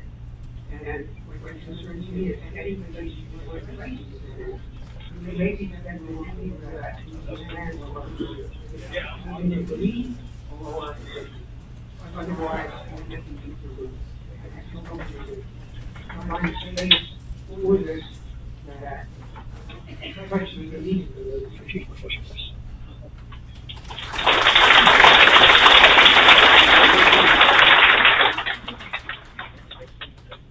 Sheila Morgan. I really like what that lady said about transparency, because in today's society, it's like trust no one. And with that being said, am I the only one that doesn't really understand what it means when you might say, we're gonna do a case study? Like, does that mean, like, we're gonna be the study, like, as we're suffering from the vibration and noise and the light pollution? And then 10 years from now, they're gonna be like, oh, well, we did that case study over in Manchester. I mean, I'm not that smart, so that's why I'm asking this question. And I might not be the only one that doesn't understand that. So I would just like clarification on what case study means. Like, do you guys do the study beforehand so that you know how to, take measure of it not being as disruptive for us? Like I don't know, I guess it's called low noise or something. You can't hear it, but your brain never gets to turn off because of it. And somebody was mentioning their dog. I saw something about the dog's fur falling out. And I thought, oh my God, my baby. So Anyways, I would just like to know what backseat study parking means, so if you guys could address that later, that'd be great.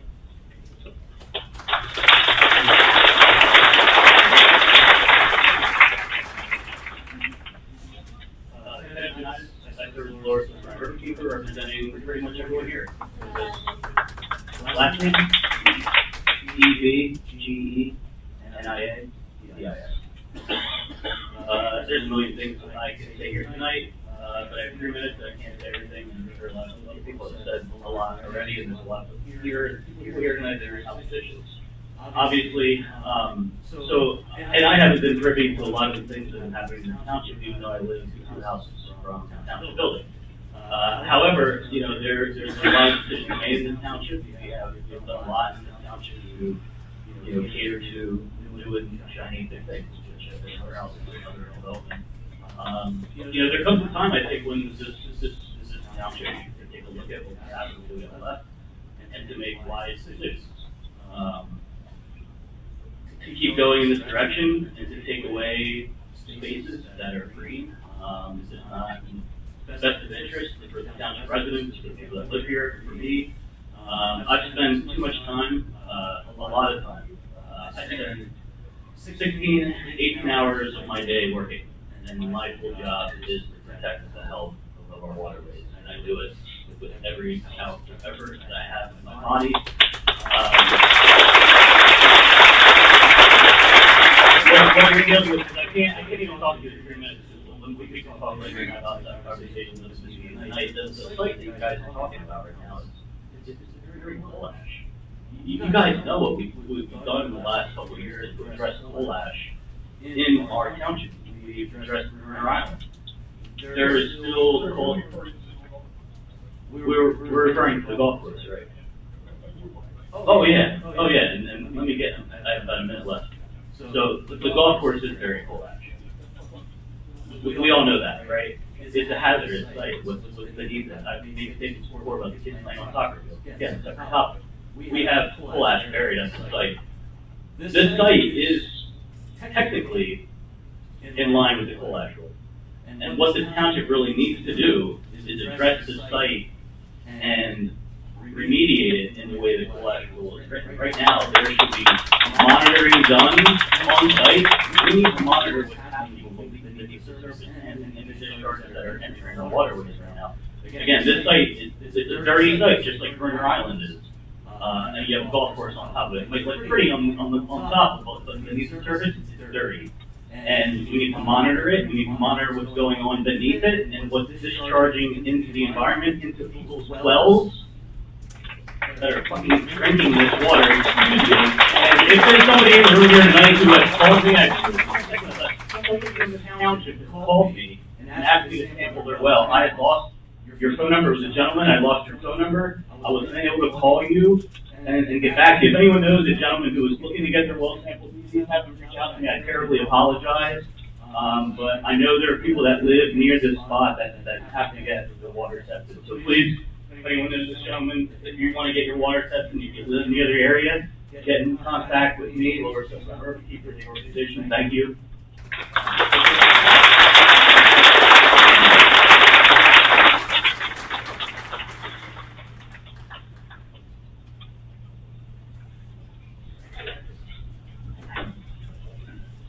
My name is Amy Kessler. I live at 4 Haverford Circle. I am newly a resident here. I came here last year. And I have a senior citizen who will be unfortunately greatly affected by increased taxes, reduction of property values, and the increase in the other utilities.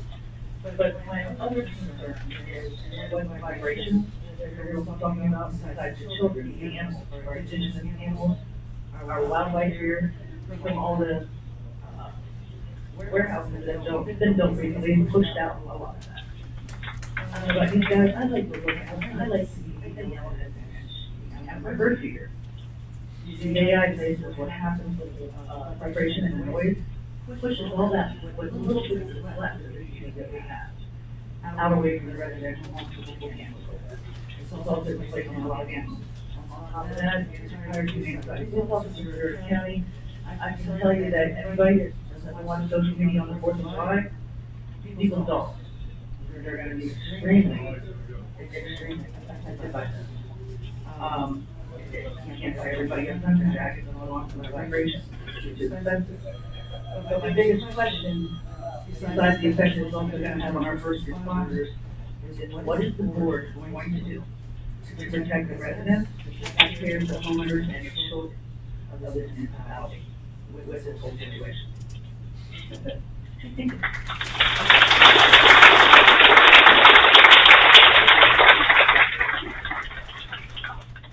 Hi, my name is Rhonda Stell, R-O-N-D-A, S-E-H-E-L-L. I live at 557. I'm not old. I'm going to mention something nobody else has mentioned because most people don't think about it, and that is our archaeological resources. Wherever in the, like for the warehouses and surveys of property, most of those meetings before I arrived here 19 years ago, someone like it. But where the golf course is now, I know it's up to people that consider that is a prime place and they need American habitat at some point, where even as like on our new web Facebook page that there was a Civil War skirmish there, which I had never heard about. And like I said, I've been here 19 years and I love history. I didn't know about that. And those things should be noted in any kind of zoning. This is a perfect opportunity if you're rezoning something that should be addressed. There's no reason that people coming in, especially with these folks with this kind of money, they should be able to put that bill. I know Pennsylvania, the state of Pennsylvania, when they're building highways and bridges, if those are included, you can get information from the state of Pennsylvania. They publish beautiful publications about what they found, the history. You can't save everything, but you can look for it, document it, preserve some of it. I mean, you can't save everything, you just can't. But you can learn from it and document it while it's still there because it will be too late. I know that the state of Nebraska and the state of North Dakota, the gas well boom, every one of those gas wells had to be archaeologically documented. I mean, so all these arguments, well, you know, those companies won't go for that, it's too expensive. No, it's not. No, it's not. And I'd like to put my vote in for any kind of zoning, when we're looking at our zoning regulations, that we have that in our mind as well. Thank you.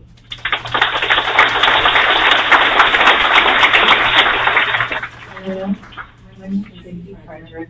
I live at 5549 Drive. I wasn't planning to speak tonight, but I'm going to anyways. My voice is very scratchy, so bear with me. I'm very nervous, so I wasn't planning to speak. I would like to know quite a few things. I have asthma. Will this digging and this mess, pollution it might make, will it make it worse? Because if it does, I want you to pay for my asthma medicine. It's expensive as it is. I moved here to the country so I can breathe better. To have a factory in my backyard that's going to put smoke in the air and pollute the water is not to help my asthma, I'm sure. And I don't like the idea of another factory shooting stuff up in the air. Back to Bruner Island, putting stuff up in the air all the time and pissing clean. A lot of times it's different shades. How am I going to know if this is going to pollute our air even more? Okay? I don't like the idea that it's going to make so much noise, because I have a neighbor who has an autistic daughter. I don't want to see her freaking out all the time because it's loud. And Bruner Island, this past year, had noise going on for 2 or 3 weeks. And it took 2 or 3 weeks for you to do something about it. Now, how often is this going to go above the noise, especially if they're going in line? How often are you going to go down there and make them stop? Will they stop? No. And that noise is annoying. It is in my backyard, and it acts up every so often, and now we're going to have all these other stations that's going to make noises. Please don't do this to us. We moved here to be a quiet town. You got zones that are industrial. Please don't put this in our backyard. Please. And I know for a fact about tax, school tax, because I work for a school, and I pay attention to school tax, and we are number 2 in this area. York City is number 1, and we are number 2. If you build this, I'm sorry, I'm shaking, I'm talking fast, that's how I am when I get nervous. But this will make us go up more tax. Do you want factories, or do you want people in this town? Because if our taxes go up, people are gonna leave, because we can't afford it as it is, and you're gonna make it worse for us. And I'm sorry, but that's ridiculous. Our taxes are number 2 in your county for school taxes. Don't go up more, don't make any of our taxes go up more. You're gonna put these companies in. They're supposed to help us with our taxes. Because I know especially your school district has a lot of industry, and their taxes are much lower than us.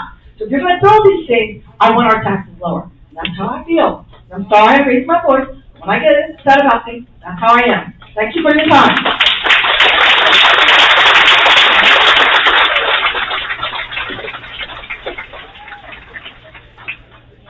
Good evening, my name is Andrew Sauter. I live at 115 Main Drive. I moved here in 2022. The thing I'm looking for is due diligence.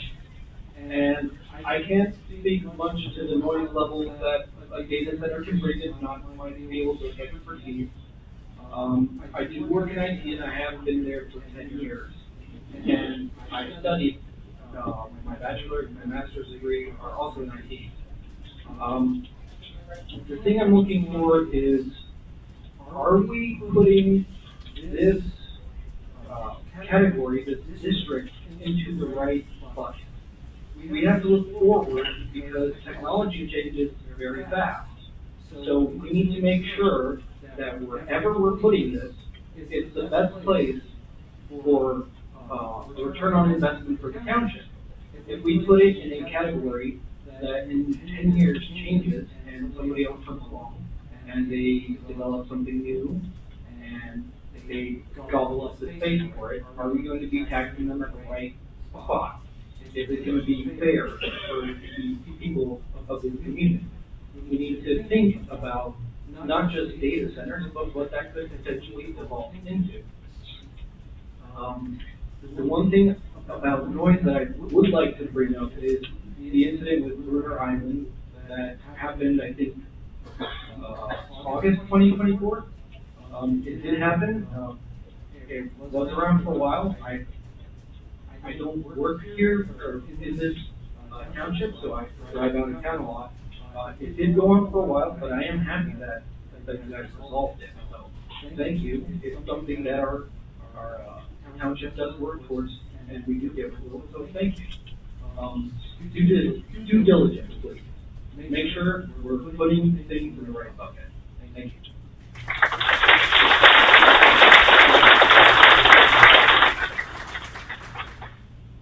Sequoia Tyler, I'm at 365 Torrey Pines Drive. I echo a lot of the same concerns as everybody else in this room. One of the main concerns I have is we've taken the golf course off of the rezoning. What is going to stop whoever is developing this data center? What is going to stop them from moving in further? Because Talon Energy, who has a power plant right there that I assume is probably somehow involved in development of a data center in this area. Currently in Montour for their nuclear plant is looking at developing 1,300 acres of land for a data center. So who is to stop them?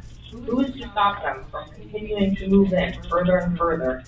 And we don't agree to it now, but they have a lot of money. If you don't think that their pockets aren't lined deep enough to dig up that golf course and dig up all of that ash, you'd be sadly mistaken.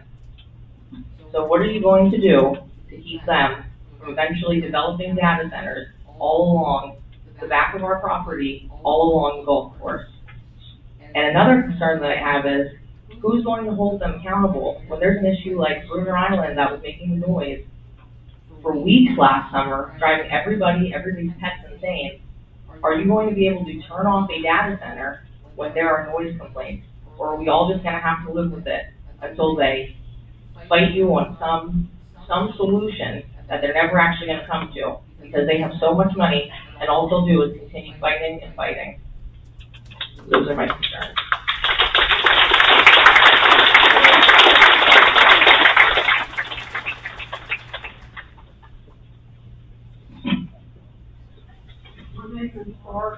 Abrecht, spelled A-B-R-E-G-H-T.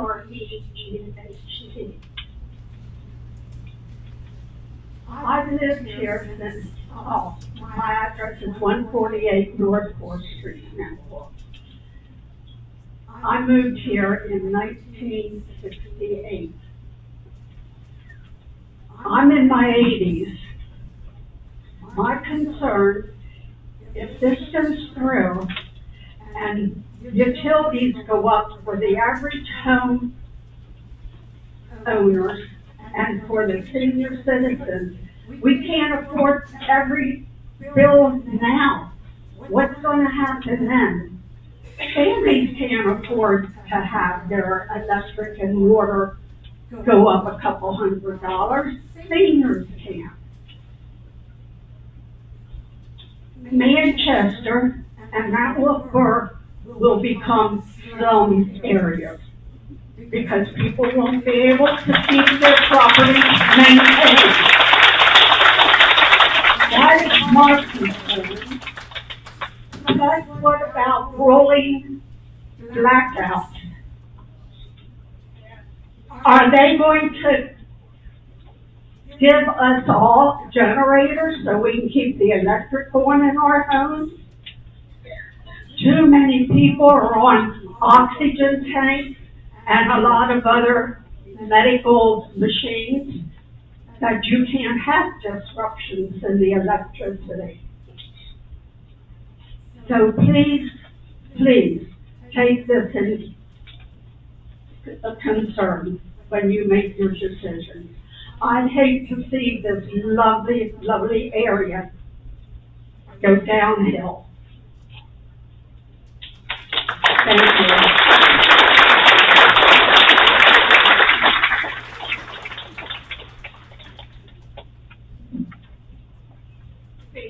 My name is Mary Engler, E-N-G-L-E-R-T. I live at 380 Live Drive. I had not intended. Others have alluded to the cost of electricity, cost of water lines, etc. My concern is not so much the cost of it, but that data centers are notorious for using thousands and thousands of gallons of water, generating power drains on electricity, and even the wastewater that comes from after their use of the water to clean their systems. Admittedly, 80% evaporates into the air, but full 20% goes back into the wastewater system. My concern is not the price of things, but whether the infrastructure here can handle the things. Are we going to have problems with our electrical grid? Are we going to have problems with the water? And can our waste facilities handle the amount of waste that's going to come in? I know, Nicola, I said that there's some beef up the ordinances. That's my concern. I really, really need to beef the ordinances so that all of our infrastructure doesn't crash. Thank you so much for having me.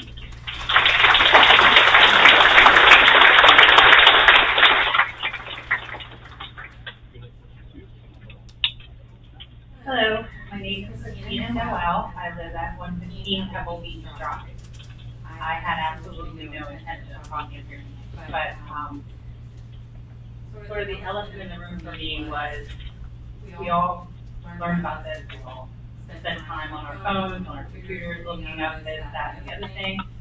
But what I came back to is that when we first came in, that if it was up to you, we wouldn't want a data center in this township. But you have to come up with a plan. So my question, my concern is, what made this specific section of our development, of our township, the area that you want to rezone? If you don't truly want them to come in, why hand them on a silver platter one of the best locations that they possibly want to go?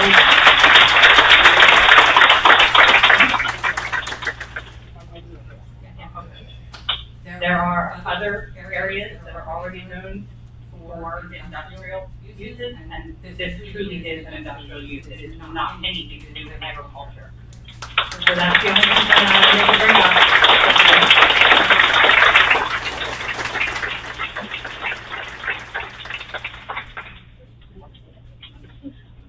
My name is Thomas Miller. I This is 60 Parkview Road, the Manchester Borough. You guys said about stipulations on traffic studies. You guys consider your neighbors when you do that, like a warehouse. And you also brought up about what they'll do with the plant in the long run, like if they ever close it. What about the sheets? Probably gonna stare at that for 10 years.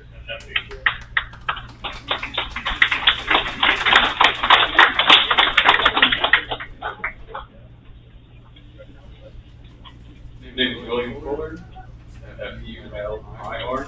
I live at 34 Eastern Lane. So with the golf course being removed, I'm going to echo everybody. We would love to see what else is being considered, if that farm is still being included. But to echo the gentleman from the River Keepers had to say, there's currently not monitoring we know of for groundwater contamination from the existing site. And we don't know, besides what other uses that ground can have. My concern with the golf course being removed, that land that Allen currently owns, if I'm correct.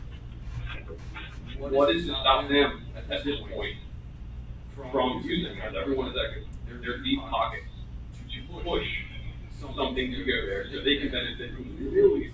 They're going to be able to sell electric to a dip. With that, I really encourage us to get something on the books fast.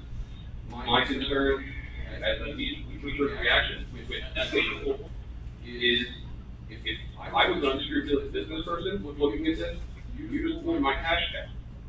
We reiterated the fact that we don't have anything like them putting something there right now. Who's to say them putting their lawyers challenging other things and them playing with developing 1,300 plus acres for somewhere else? Who's to say they don't have something on the books in their boardrooms right now? They bring tomorrow to be removed. So I'm just encouraging us to have the fast turn around on something to regulate this. I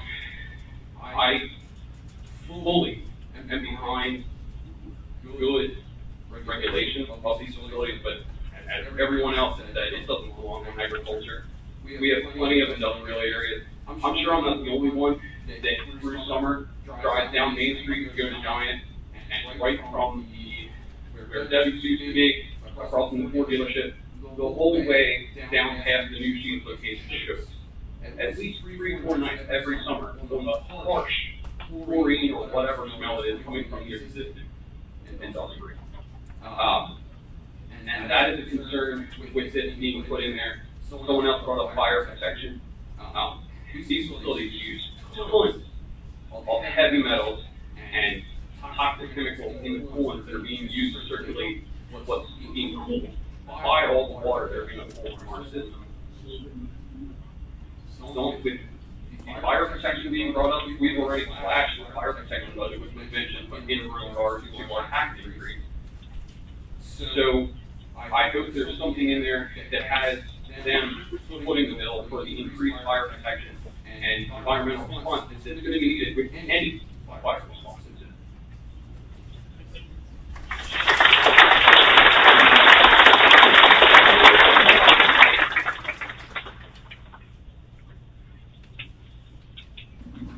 Good evening, my name is Sarah Holzinger. I live at 620 Glen Drive. I have just recently, in the last year, moved back to our lovely area. I grew up in Starview on a farm. I'm a, hi Sarah, nice to meet you. Try now. I'm really happy to be back here. I love our farmland. I appreciate that so many people have wanted to come to our beautiful neck of the woods here, and we have lost some farmland to development, but that's okay. I have a family that's been offering something like that. It has been in the past, and it's suited many of us well. But I also just want to thank everybody who's done their homework and brought all their I'm not good at public speaking. I wasn't planning on doing this. I just appreciate everybody who's done their homework on all the issues that concern all of us and shared that they found with us, because what's not the part that I'm good at, and this is kind of the start of my much research on this, so thank you, everybody. But I just want to say that I am a big advocate for Pennsylvania agriculture, and data center is not a good use for agricultural land. This has to be a rezoning of agricultural land, and is that how other counties who have these data centers, have they used the term agriculture innovation for their rezoning, or is it just our term? Because I don't see anything about agriculture in the plans for data centers. I'm not opposed to them if they're done with all the regulations that apparently we can put on that to make it really difficult for them, and have to hold a standard if that can be done. But I don't want to see it on any of our farmland. That is not agricultural.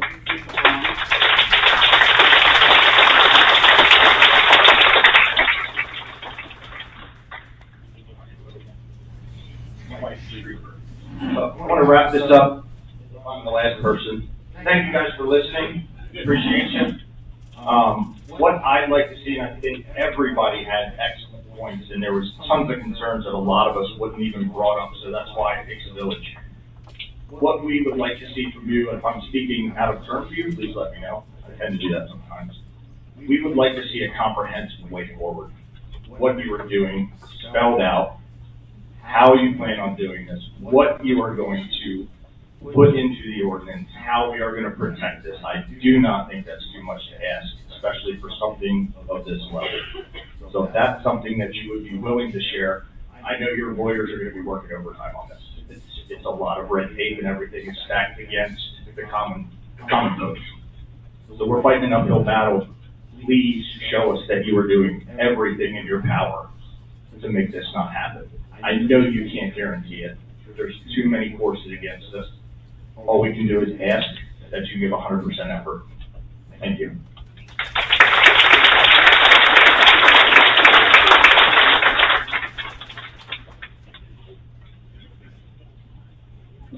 Scott Elfner, 56 Northern Unfortunately, like I say, a lot of people are here tonight. I live in Canada, and I've been going on 55 years. For 48 years. And then what Bert said, the golf course, a lot of people were just about it. They had to see that. The other one said, hey, Warren Merrill Gravel Hill. Guess what? Warren Gravel Hill would be equal. I look out my road to see that. We changed zoning years ago, Western Hampton Township, an issue. Don't screw the rest of the township up.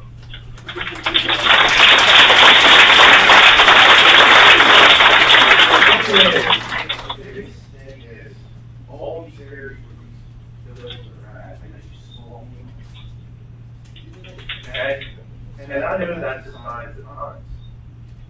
But at the same time, I think transparency is a big one here, because this parcel and the neighboring parcel, and then those are being handed out, this allows use of the data center and ag innovation. What's the rest of the definition? I think we went off on that earlier of ag innovation, and what other properties, if you're going to do rezoning or comprehensive plan, because that's something you're back to the benefit of people greatly. And I don't want to see the same thing happen again on that eastern side. Unfortunately, wherever you put it, if it does happen or anything, somebody's going to have to look at it. Okay?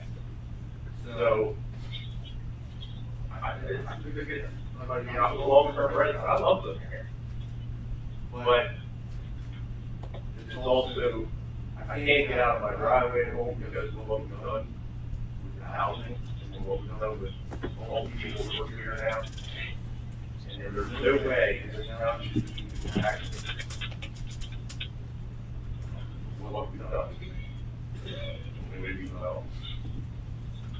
And it's not even the subject here, but somebody mentioned a minute or two ago your reference about cutting the fire department side of things in budgets, and that in budget hearing or what? Because right now, your department doesn't run all three of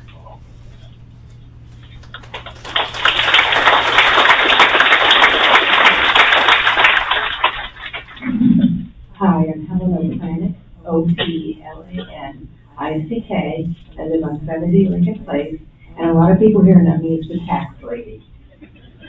Yeah, okay. The woman that stood up about the prices of things going up, their property taxes. I have a lot of East Manchester residents, Norfolk residents out in my practice. I have people that don't know where their next meal is coming from. They can't afford their property taxes. They can't afford to eat. They can't afford electricity. So please, if you're going to bring this in, we've got to do something for them because the money's not out there. We moved here when I was a kid. Well, I was about 25, 26. I'm a lot older than that now. And while I'm fortunate, I'm not as fortunate as other people that live here. I see it every year that people actually sit at my desk and cry because they don't know where the next couple dollars is coming from for them to do things. So please, if this is going to raise any of our rates of electricity, of our taxes, and thank you for taking the golf course off, because I was ready to tell you how much taxes that we're going to lose by that. But please, let's help the senior citizens that have started this community and are still here with this community. And let's make them a priority. Thank you.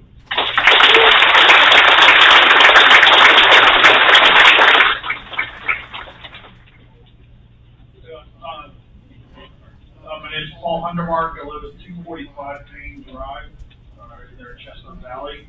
And I just I was going to come up earlier, but a lot of the questions I had and stuff were getting answered, so I went and sat back down. But I did have another one that came up, which is, and I know we've talked about the agricultural innovative, okay, is the new classification, and everyone's talking about the agricultural aspect of it, but my concern is if we rezone something that's agricultural to agricultural innovative, so we can put a data center or focus them into that area, won't that make it easier for a developer to petition later on for another agricultural area to be rezoned to agricultural innovative?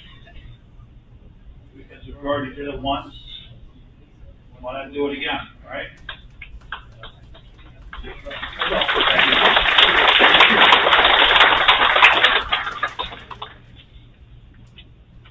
Hi, my name is Mike Marquardt. I'm from 130 Ryan Lane.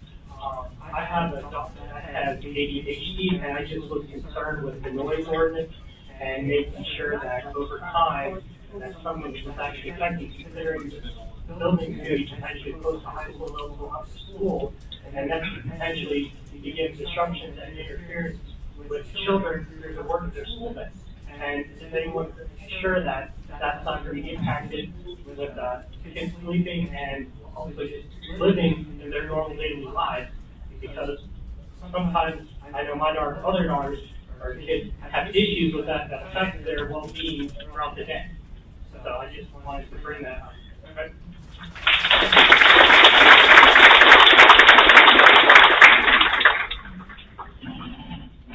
I'm Nick Wilkins. I live at 140 Burberry Lane in Asbury Point. Just want to say thank you to the board and thank you to the rest of you guys who have given your expertise. I'm a teacher, and I know specifically based off of research that data centers can have negative impacts on sleep and other stressors for students that already have a lot going on. And I don't know about the rest of you guys who have kids, but I know if kids don't have enough sleep, especially in the classroom, they struggle. So I would really appreciate it if the board and would do research on how these data centers have affected schools where they've been built, whether it's in Virginia, Georgia, Oregon, California. This could have a major impact not only on the landscape of where we live, but also the students who are the next generation.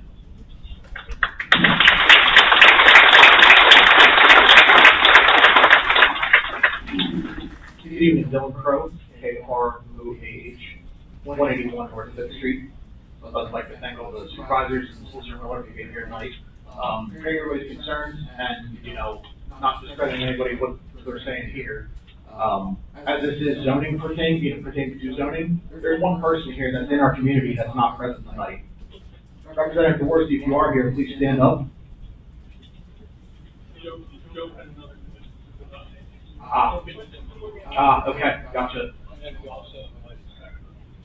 Okay, gotcha. So I would encourage everybody, let's take this energy and let's push this up because there's only so much we can do at township level. We need to push this to the state. Thank you.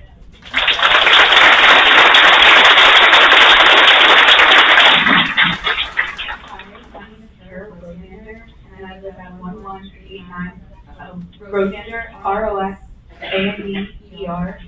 and I live at 1189 Conoico Creek Road. And I just want to say, so my background is in biology, and currently I teach in special education, and I'm just, nervous, but I just am disappointed in our township, and specifically seeing from growing up to now how much of our farmland has been changed to warehouses. It's very alarming, and I feel like everyone here is very valid to be upset, and I just don't understand why we have to accept that a data center will be here if so many people don't want it. Yeah, that's basically everything I had to say, and thank you.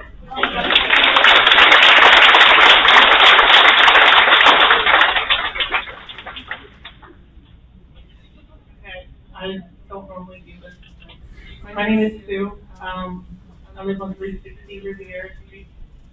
Two questions. Well, I have a question, and someone else sent me something to send to speak about. So my question was, how does this gonna affect people with like medical equipment, like pacemakers and such? Because I did Google that briefly, and it said that it's okay, but then who's to say if it really is? You know, you find out years down the road, or you have a problem, you have malfunction, But also, that's a very important thing, because I have a pacemaker, so, and I live almost in the backyard of where, it's where, But anyway, so the other thing was rezoning, and I'm reading this, just as it's written to me. The rezoning agricultural land as an AI district opens up further litigation to other agricultural zones, such as the golf course. This should be captured in the industrial zones, as other townships have done to further prevent agricultural property from being rezoned. This is a growing tactic by Talent Energy, and this is a concept they know very well in practice.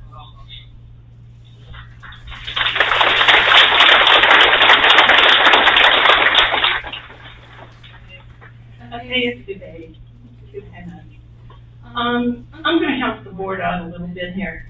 Don't fool me. I'm gonna do a little education on fair share doctrine in Pennsylvania. And it basically says that we have to share our land. Everybody needs to consider and build things equally based on population. That's pretty much what it is. So we are going to be burdened with a data center, whether we want to or not, just like we are burdened with warehouses, because we have to share our land. And what they're trying to do is create an ordinance that will mitigate, or at least make it so that there is enough of a deterrent for them to build here. That's pretty much what you're doing, okay? So, unless it's something that we can totally object to reasonably, it's going to come here whether we like it or not. So, don't get too riled up, because they're trying to do what they have to do according to the fair share doctrine. Now, what you all can do is this. The fair share doctrine was never written with data centers in mind.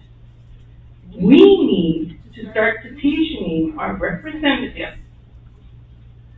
and our governor and everybody that you can think of, and get our relatives in this state and friends and everybody else to start having them look at fair share doctrine and have it specifically address data center. Because that is one of the biggest ways that we can fight it. Now, Shapiro says he wants to make this like the data center capital of the world, but that's where we need to take a lot of our objections to Governor Shapiro. So just keep that in mind. These guys are doing the best that they can do. Don't fool me. Just realize they're tied by the fair share doctrine.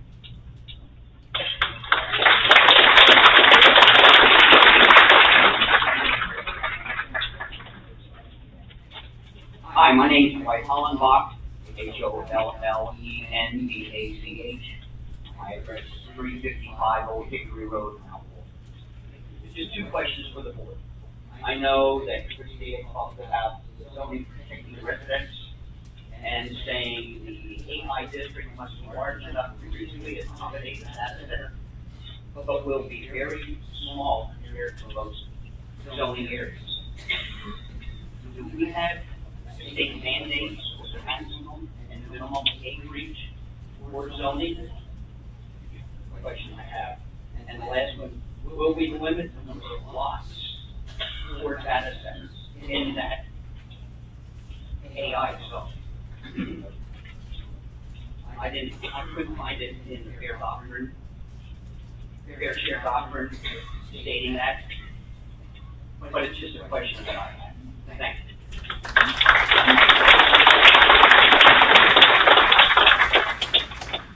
Good evening, everybody. So, we live here, but I do work for law and I'm a member of the press, and I have a couple of questions. If the board would be willing to hear them, if not, I would gladly email you those questions. And any people here that I've talked to, that would like to know the questions that I would like to ask, I would be glad to share them with you as well. But just wanted to approach you all, I know this is a typical meeting and how it's run, but you'd be willing to hear the questions that I have. Okay, perfect, thank you. And my name is Lily Brown, I'm with Oxford Research. So I was at the meeting last week, and it was called out, obviously, I was not a typical meeting either. But a couple people asked, or had maybe run out the idea that a company had to be involved in this for this to get started. And it was stated last week that no company had approached the council about a data center. But now we see in the pamphlet that two companies had inquired about them. So now knowing that information for all of you, why should this board, why should people here trust that you're telling them and indeed everything that they need to know about this data center and being completely transparent with them as possible?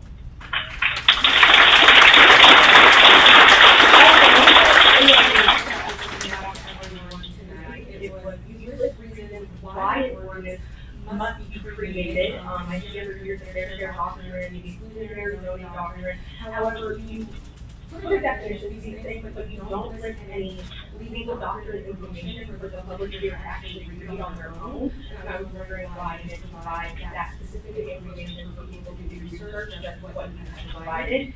And then I also did a little bit of research on the fair share doctrine, and it seems as though most of the fair share doctrine is based which means you can exclude a company that wants to provide houses to people in an area. Whereas commercial businesses, there are some justifications to why a municipality would be able to block some of that use or rule against it, especially if the use is purely justifiable, which is also listed in the pamphlet that you handed out tonight. And some of those reasons include harmful noise, odors, traffic, alteration of a neighborhood character, impact on public welfare. A lot of these things have been listed by the people that have come here and voiced their concerns to you tonight. So is that not, there is evidence that reflects that data centers do cause significant harm to the community and the environment. So would those not be inherently justifiable reasons as to why not to move forward with the zoning ordinance? And lastly, to say that it's completely impossible, I encourage everyone here tonight to go do a little bit of research on other areas throughout the state and the country that have moved forward with, some of these zoning issues and continue to do research and ask the questions of why the zoning has to be but it does seem that maybe that is not really the case, and I would love to hear from the board either at another time or again through an email, some of the answers to some questions that I have, and as a journalist. Thank you.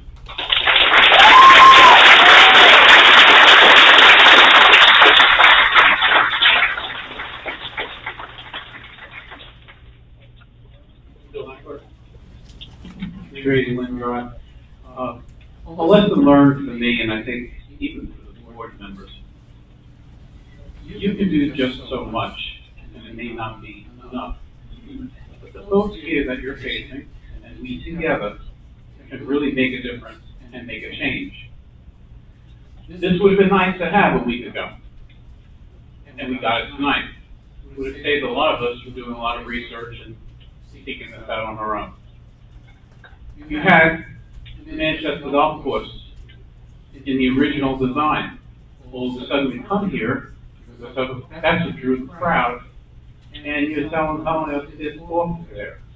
It's not part of it anymore. So you do have some power somewhere.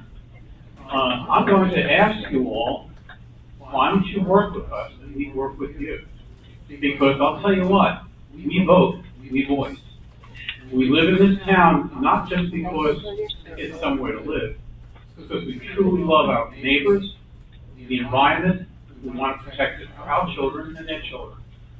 So when everything comes to an end here, one of the things that you've got our names, contact us. You know, you put up notices, and I didn't see one in my town. They ended at the golf course. They didn't go into the neighborhood that was affected by this. I see the notices, and they're not on easily accessed areas where I can get that because I'm working 10 hours a day and traveling an hour and a half each way. So you've got our names, you've got our addresses. Reach out to us with an email. Let us know what's happening. Point us to a place to go. And I have contacted every representative I could possibly contact, and no one has responded. So, hey, we're alone. But you're not alone. You've got us. So please make use of the people that live in this township, in this community, because we hug each other. We're just like the town says, we're Mount Wolf. We are together. We are a family herd. We look out for each other and we protect our land. Thank you for your time tonight.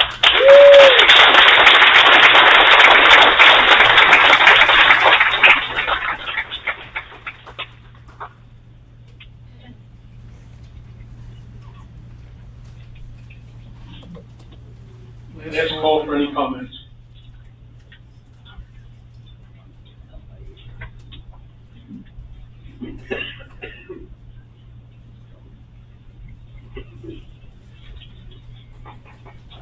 Scott Rosander, 789 Conway Woodford Road. Last call comment, off topic. I live in an area where it's discussed about sewer coming in. That's not one of the. I agree. Can you make a point to bring us up to date on that at some future point? That's all I wanted to bring up. Okay, we will. Thank you. Okay, I'm going to turn it back over to Attorney Miller. Okay, so that concludes the public comment, it looks like.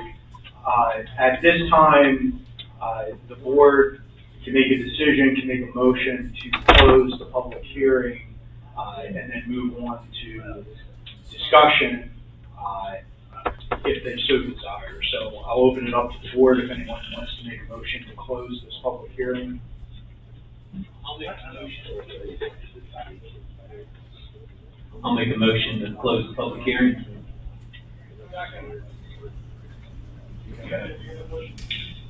You do have a motion in second. Any further discussion on that motion? I'll call for the vote. All in favor of the motion, signify by saying aye. Aye. Motion carries. So now we would move on to the discussion and deliberation part of the meeting. The board can make any comments that they have at this time. We do have an agenda item for a municipal curative amendment resolution. What that resolution does is declares that the existing zoning ordinance is effective because it does not provide for data centers as a use. It also is a commitment by the municipality to undertake amending that ordinance to provide for that use and to correct the defect. It gives the municipality 180 days to do that, and during that 180 days, no one can file a substantive validity challenge to the ordinance claiming that the ordinance is defective. So it gives the supervisors the time necessary to amend the ordinance. This can only be adopted one time every 3 years. So once it's used, there's a 3-year period which you cannot use that again. So that is an option for the board this evening. The board can also, there have been a lot of comments, I think a lot of suggestions about areas where this use could be zoned, a lot of comments about the zoning ordinance itself. The board can also deliberate those terms or make any comments that the board members wish.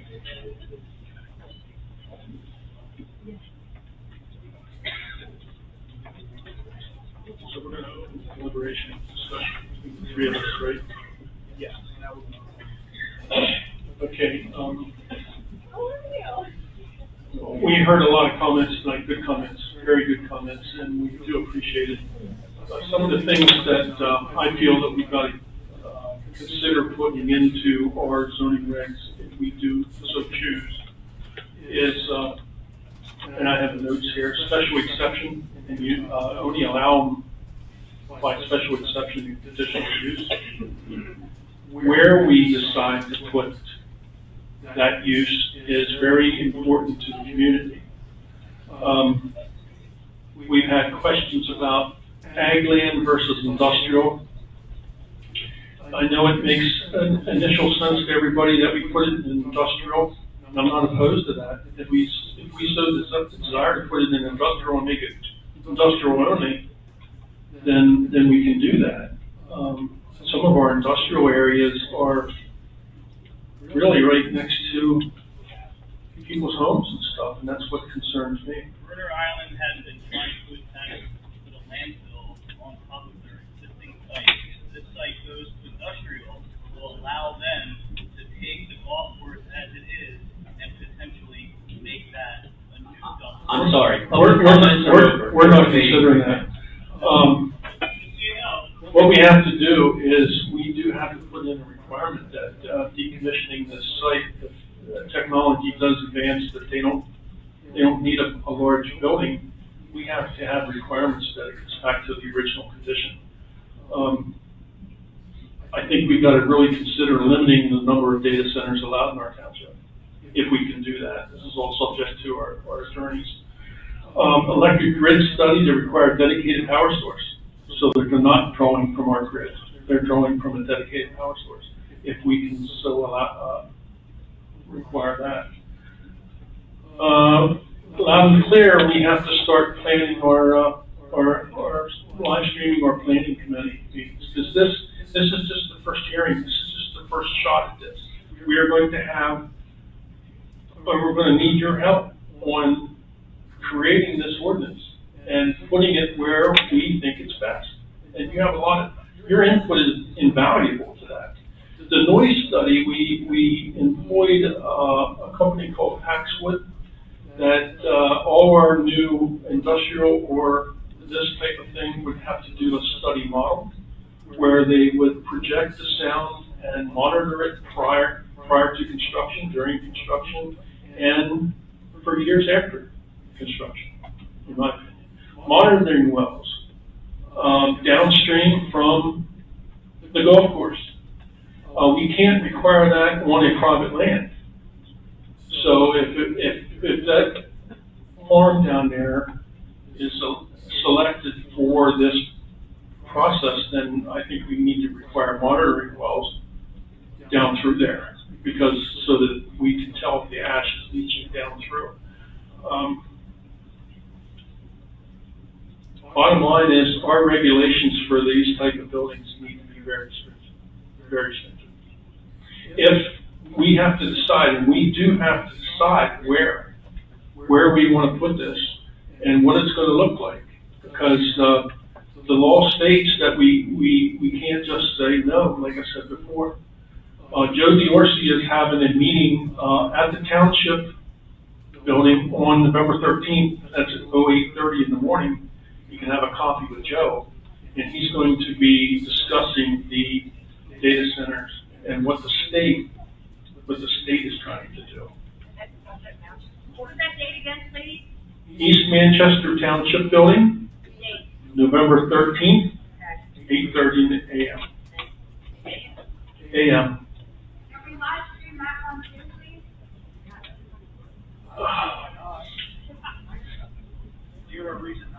The only thing, I mean, we'd have to consult with Joe because it's not our event. They only reserved our meeting room. It could have literally been anywhere, and they had called us months in advance. We didn't even know what they were going to be discussing there. So we can ask if they wish to do that, but that's not our event, okay? I'm sure Joe will contact one of us tomorrow to see how this event went, and I will let him know that he may have a lot of participants who's going to need a lot of coffee. So we're going to deliberate on the other two colleagues. I just have some comments.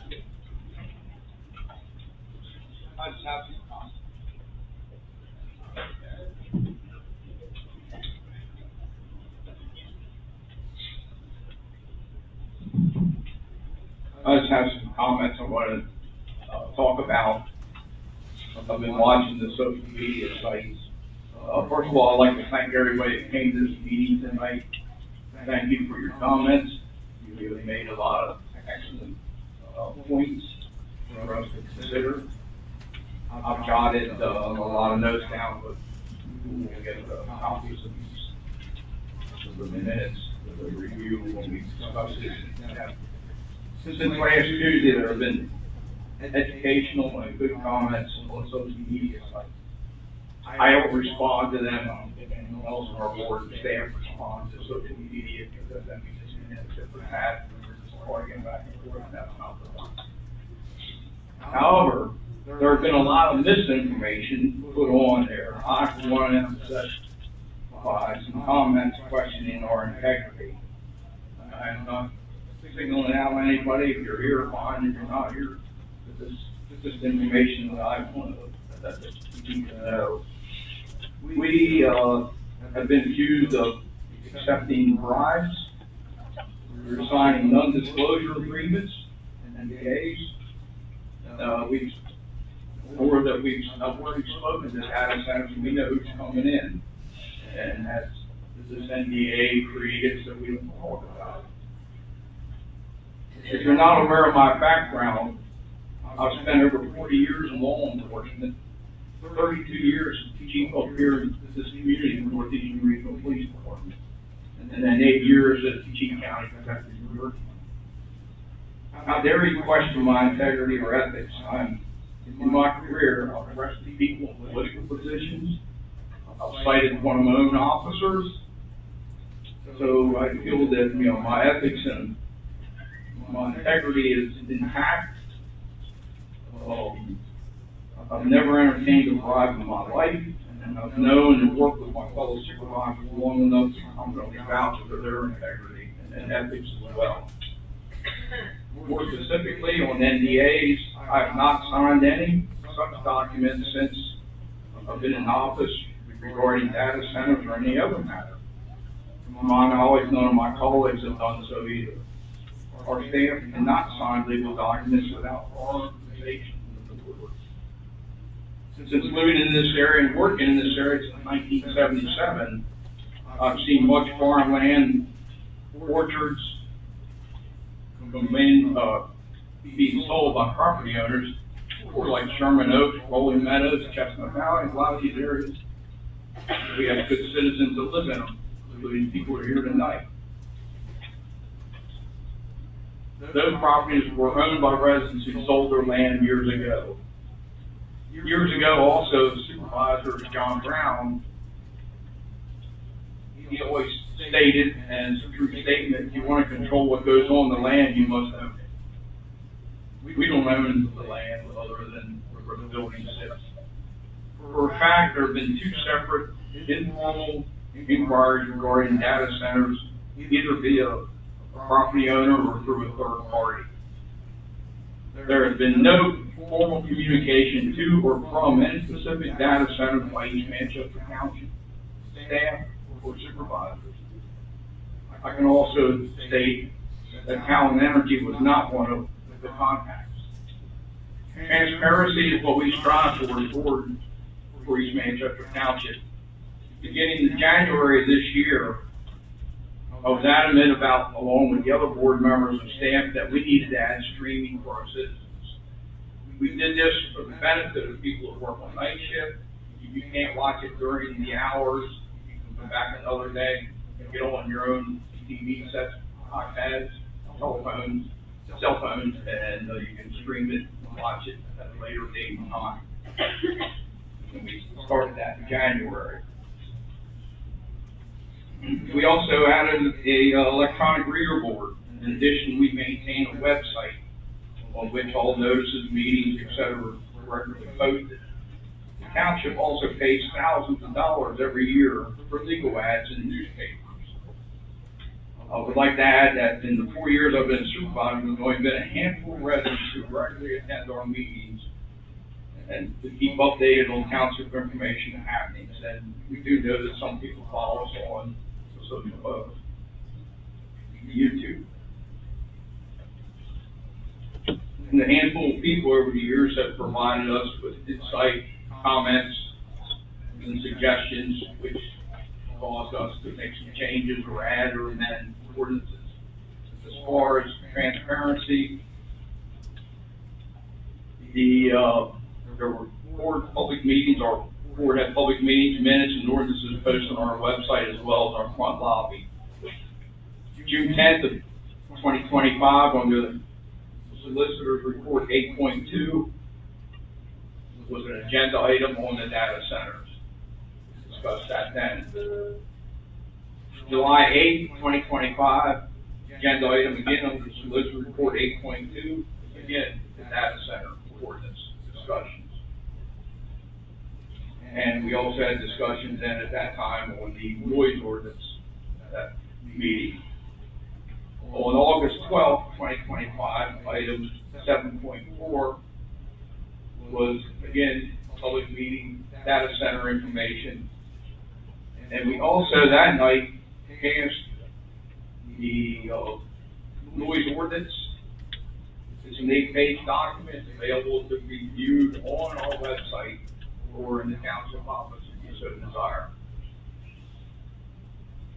And then recently on September 9th of 2025, item 7.1, under the Solicitor's Report again, the data center. I don't know how much more transparent we could have been, or we can be. We also have input from our own planning commission. Our planning commission, our zoning hearing boards are comprised of volunteers from our community. They live in the community and are making decisions. And I'm grateful for their volunteerism and being on our board. We do look at members as members get off the board. We need more people on there.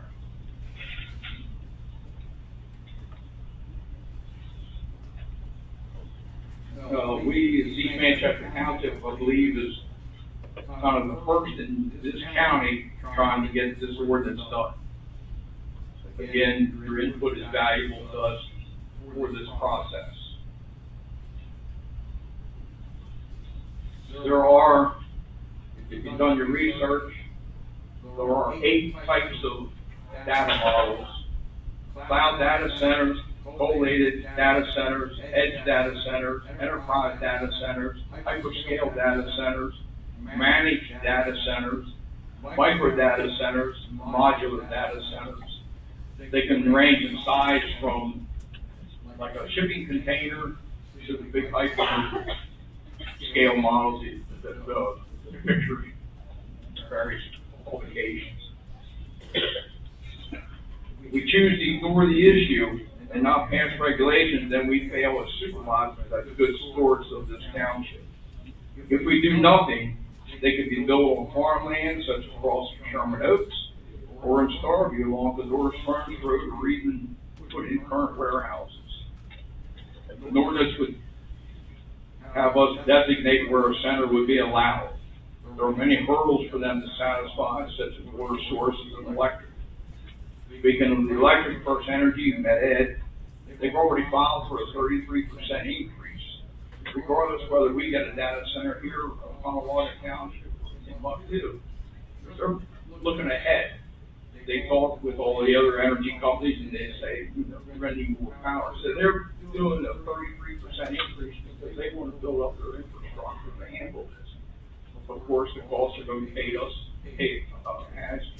one us as ratepayers. But right now, you want to complain about that, it's all the PUC. And I think this week or next week, they're going to be entertaining information on that. Med-Ed has sent out, I know I've gotten in my bills, they've sent out little flyers saying, hey, we're going to do a rate increase. If you object, or you have any comments, contact the PUC, and they have the information on there. You probably have it on their website, about how to do that. When you speak of data centers from other counties and other states, what type of centers are they? What size are they? What are the local laws and state laws where they were built? I'm sure everyone's aware that technology changes daily. So centers built a few years ago have been upgraded and improved, obviously, to what they're doing now, and then they'll be improved more later on. So back to my original comments, I would caution people about posting misinformation and false accusations, questioning my integrity and ethics. Social media sites are a written record. So if you're making such personal attacking comments, I would suggest that you have evidence to support those comments, not just hearsay. Thank you.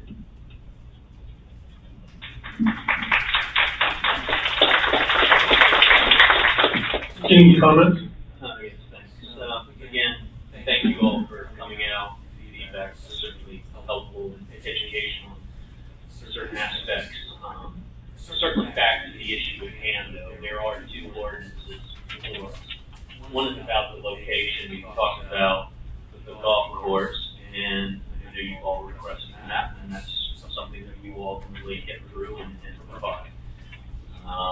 When it comes back to the ordinance that sets conditions about the things you're concerned about, power, water, sound, what it looks like, smells like, all those issues that you raised, that's what we're trying to do. And jump in front of this thing so that when someone shows up, we can protect this community. You know, I grew up here. I moved away for a little bit of time, but I came back.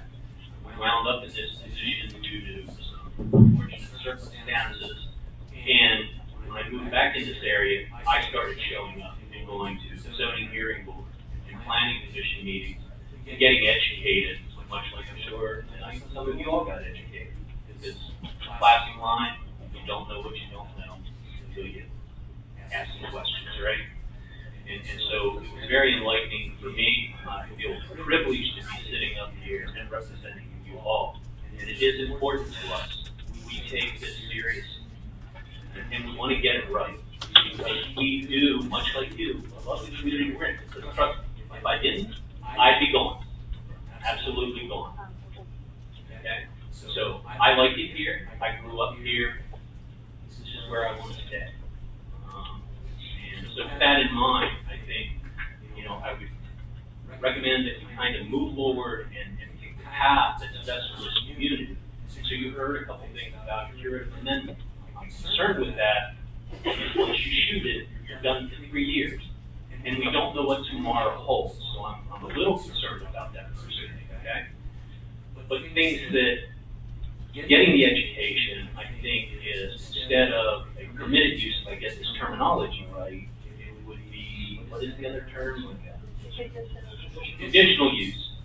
And that conditional use would then put an additional hurdle in front of these companies coming in, because they wouldn't start with a necessary, I guess they would still start with a formal submission, but they're gonna have to go to the zoning hearing board. And that zoning hearing board can then listen to what they're doing, add some other conditions potentially based on new information as it arises. And then they have to move to the planning commission and ultimately come through.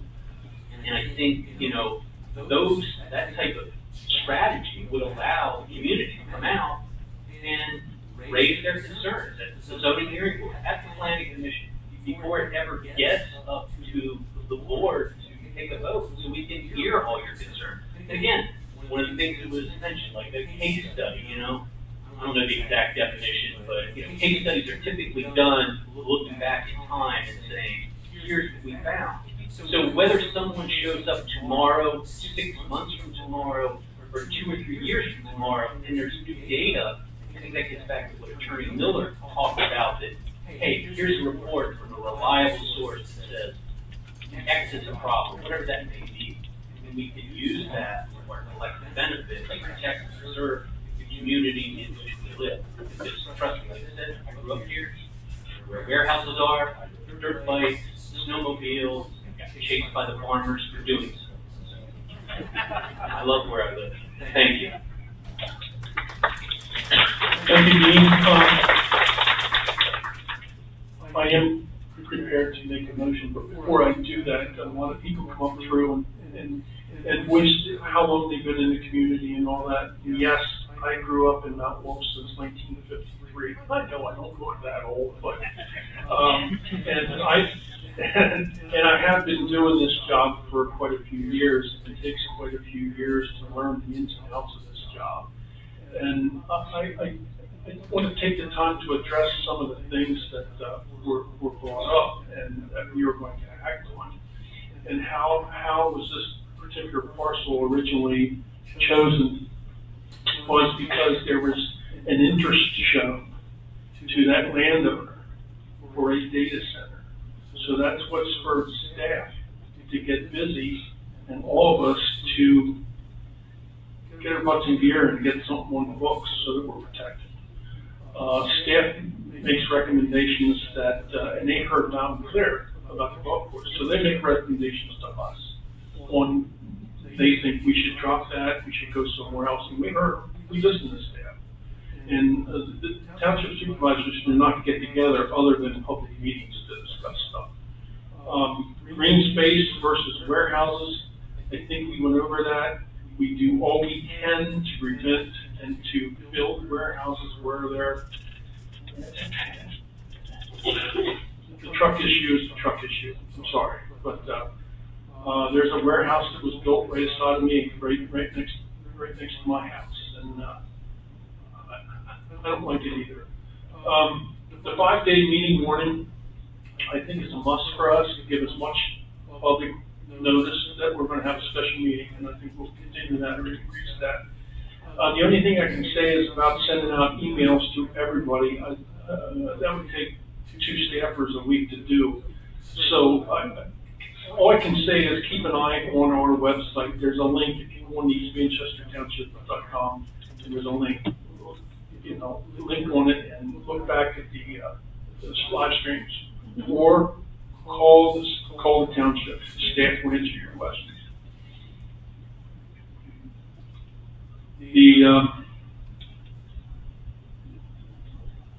Let me go over my notes here. I have a lot of things.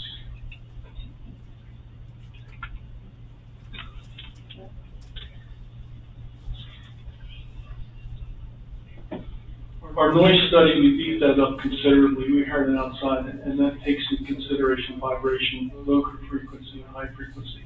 We've learned our lessons through some of our other warehouses that we need to be better than what we are in noises, so we take that very seriously. I just want to make an announcement before I move on. The budget meeting for our township is tomorrow. We're going to have a meeting at 4, and we're going to break for supper, and then have a reconvene at 6, correct? Budget meeting, to discuss, we have a budget meeting every year about this time.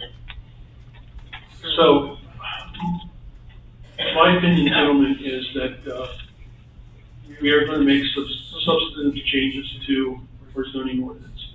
And with that in mind, I don't think we can make a good conscious vote on any zoning ordinances tonight. We do not want to go off course and play.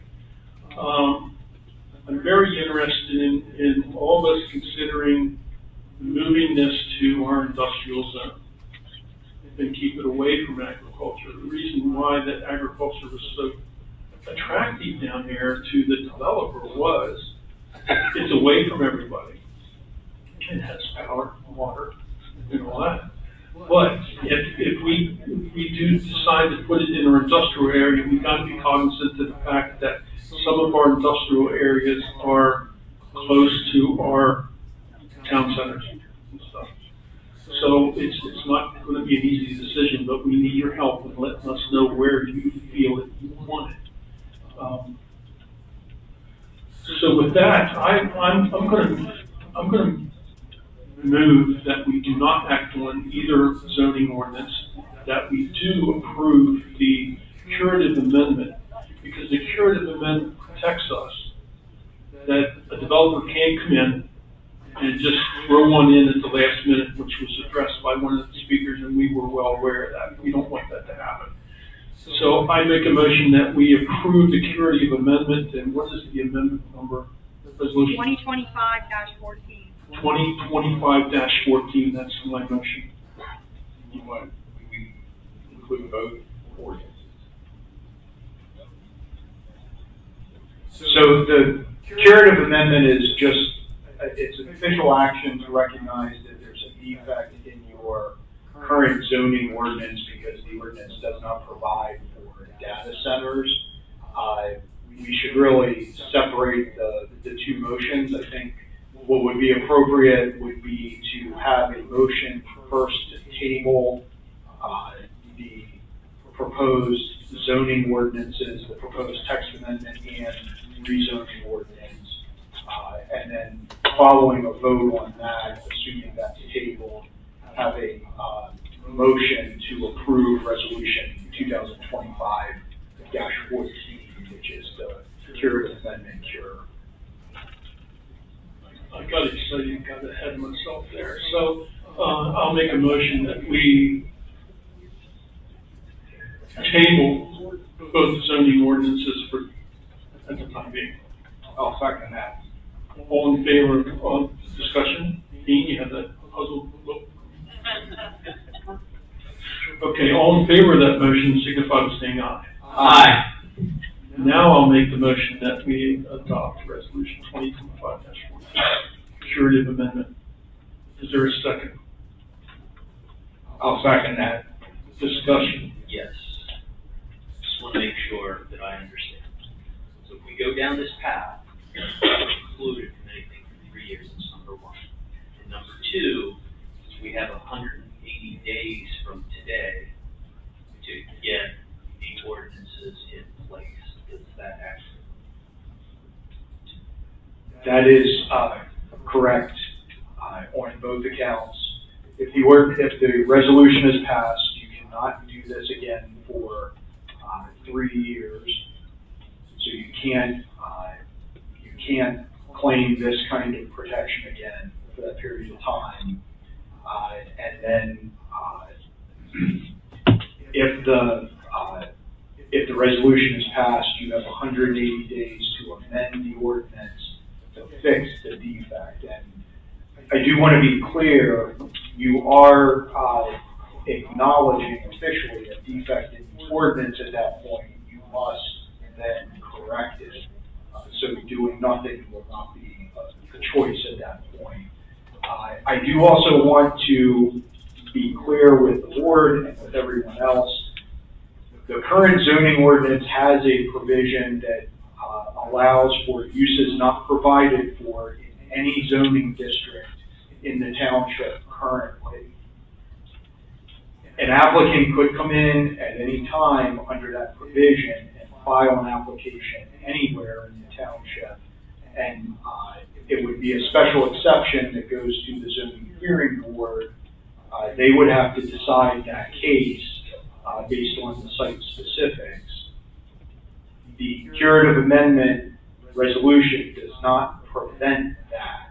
What it prevents is anyone from coming in and claiming that your ordinance is either exclusionary or invalid because it doesn't provide for that use. It would prevent what is currently happening in multiple other locations, such as in Lackawanna County, where there is actually a validity challenge to the ordinance. So it would protect you from that and give you the time to take action. Thank you, Attorney Miller. That helps me a lot. I gave us a lot of thought about the curative amendment. I've worked on this for dealing with this day and night, you know, and I feel that the curative, this issue to the township is so important and imperative that we use our bullet on the curative amendment. That's the only reason I'm pushing it. I just want to make sure I understood the parameters in which we need to play. Yeah. And so, with what Attorney Miller said, I'm on board. I think it does make sense. I think it will give the community what we need and ultimately get things in place the way we want it to protect our community. Exactly. Any further discussion on the motion? None for me. Call for the vote. All in favor of the motion signify by saying aye. Aye. Aye. Aye. Motion carries. So this is just our first meeting on this. We will be, and the reason why I'd like to stay at the fire hall and not use the comfortable seats in the auditorium at the high school. The fire department is very nice to us and provides this, and I think everybody was comfortable tonight.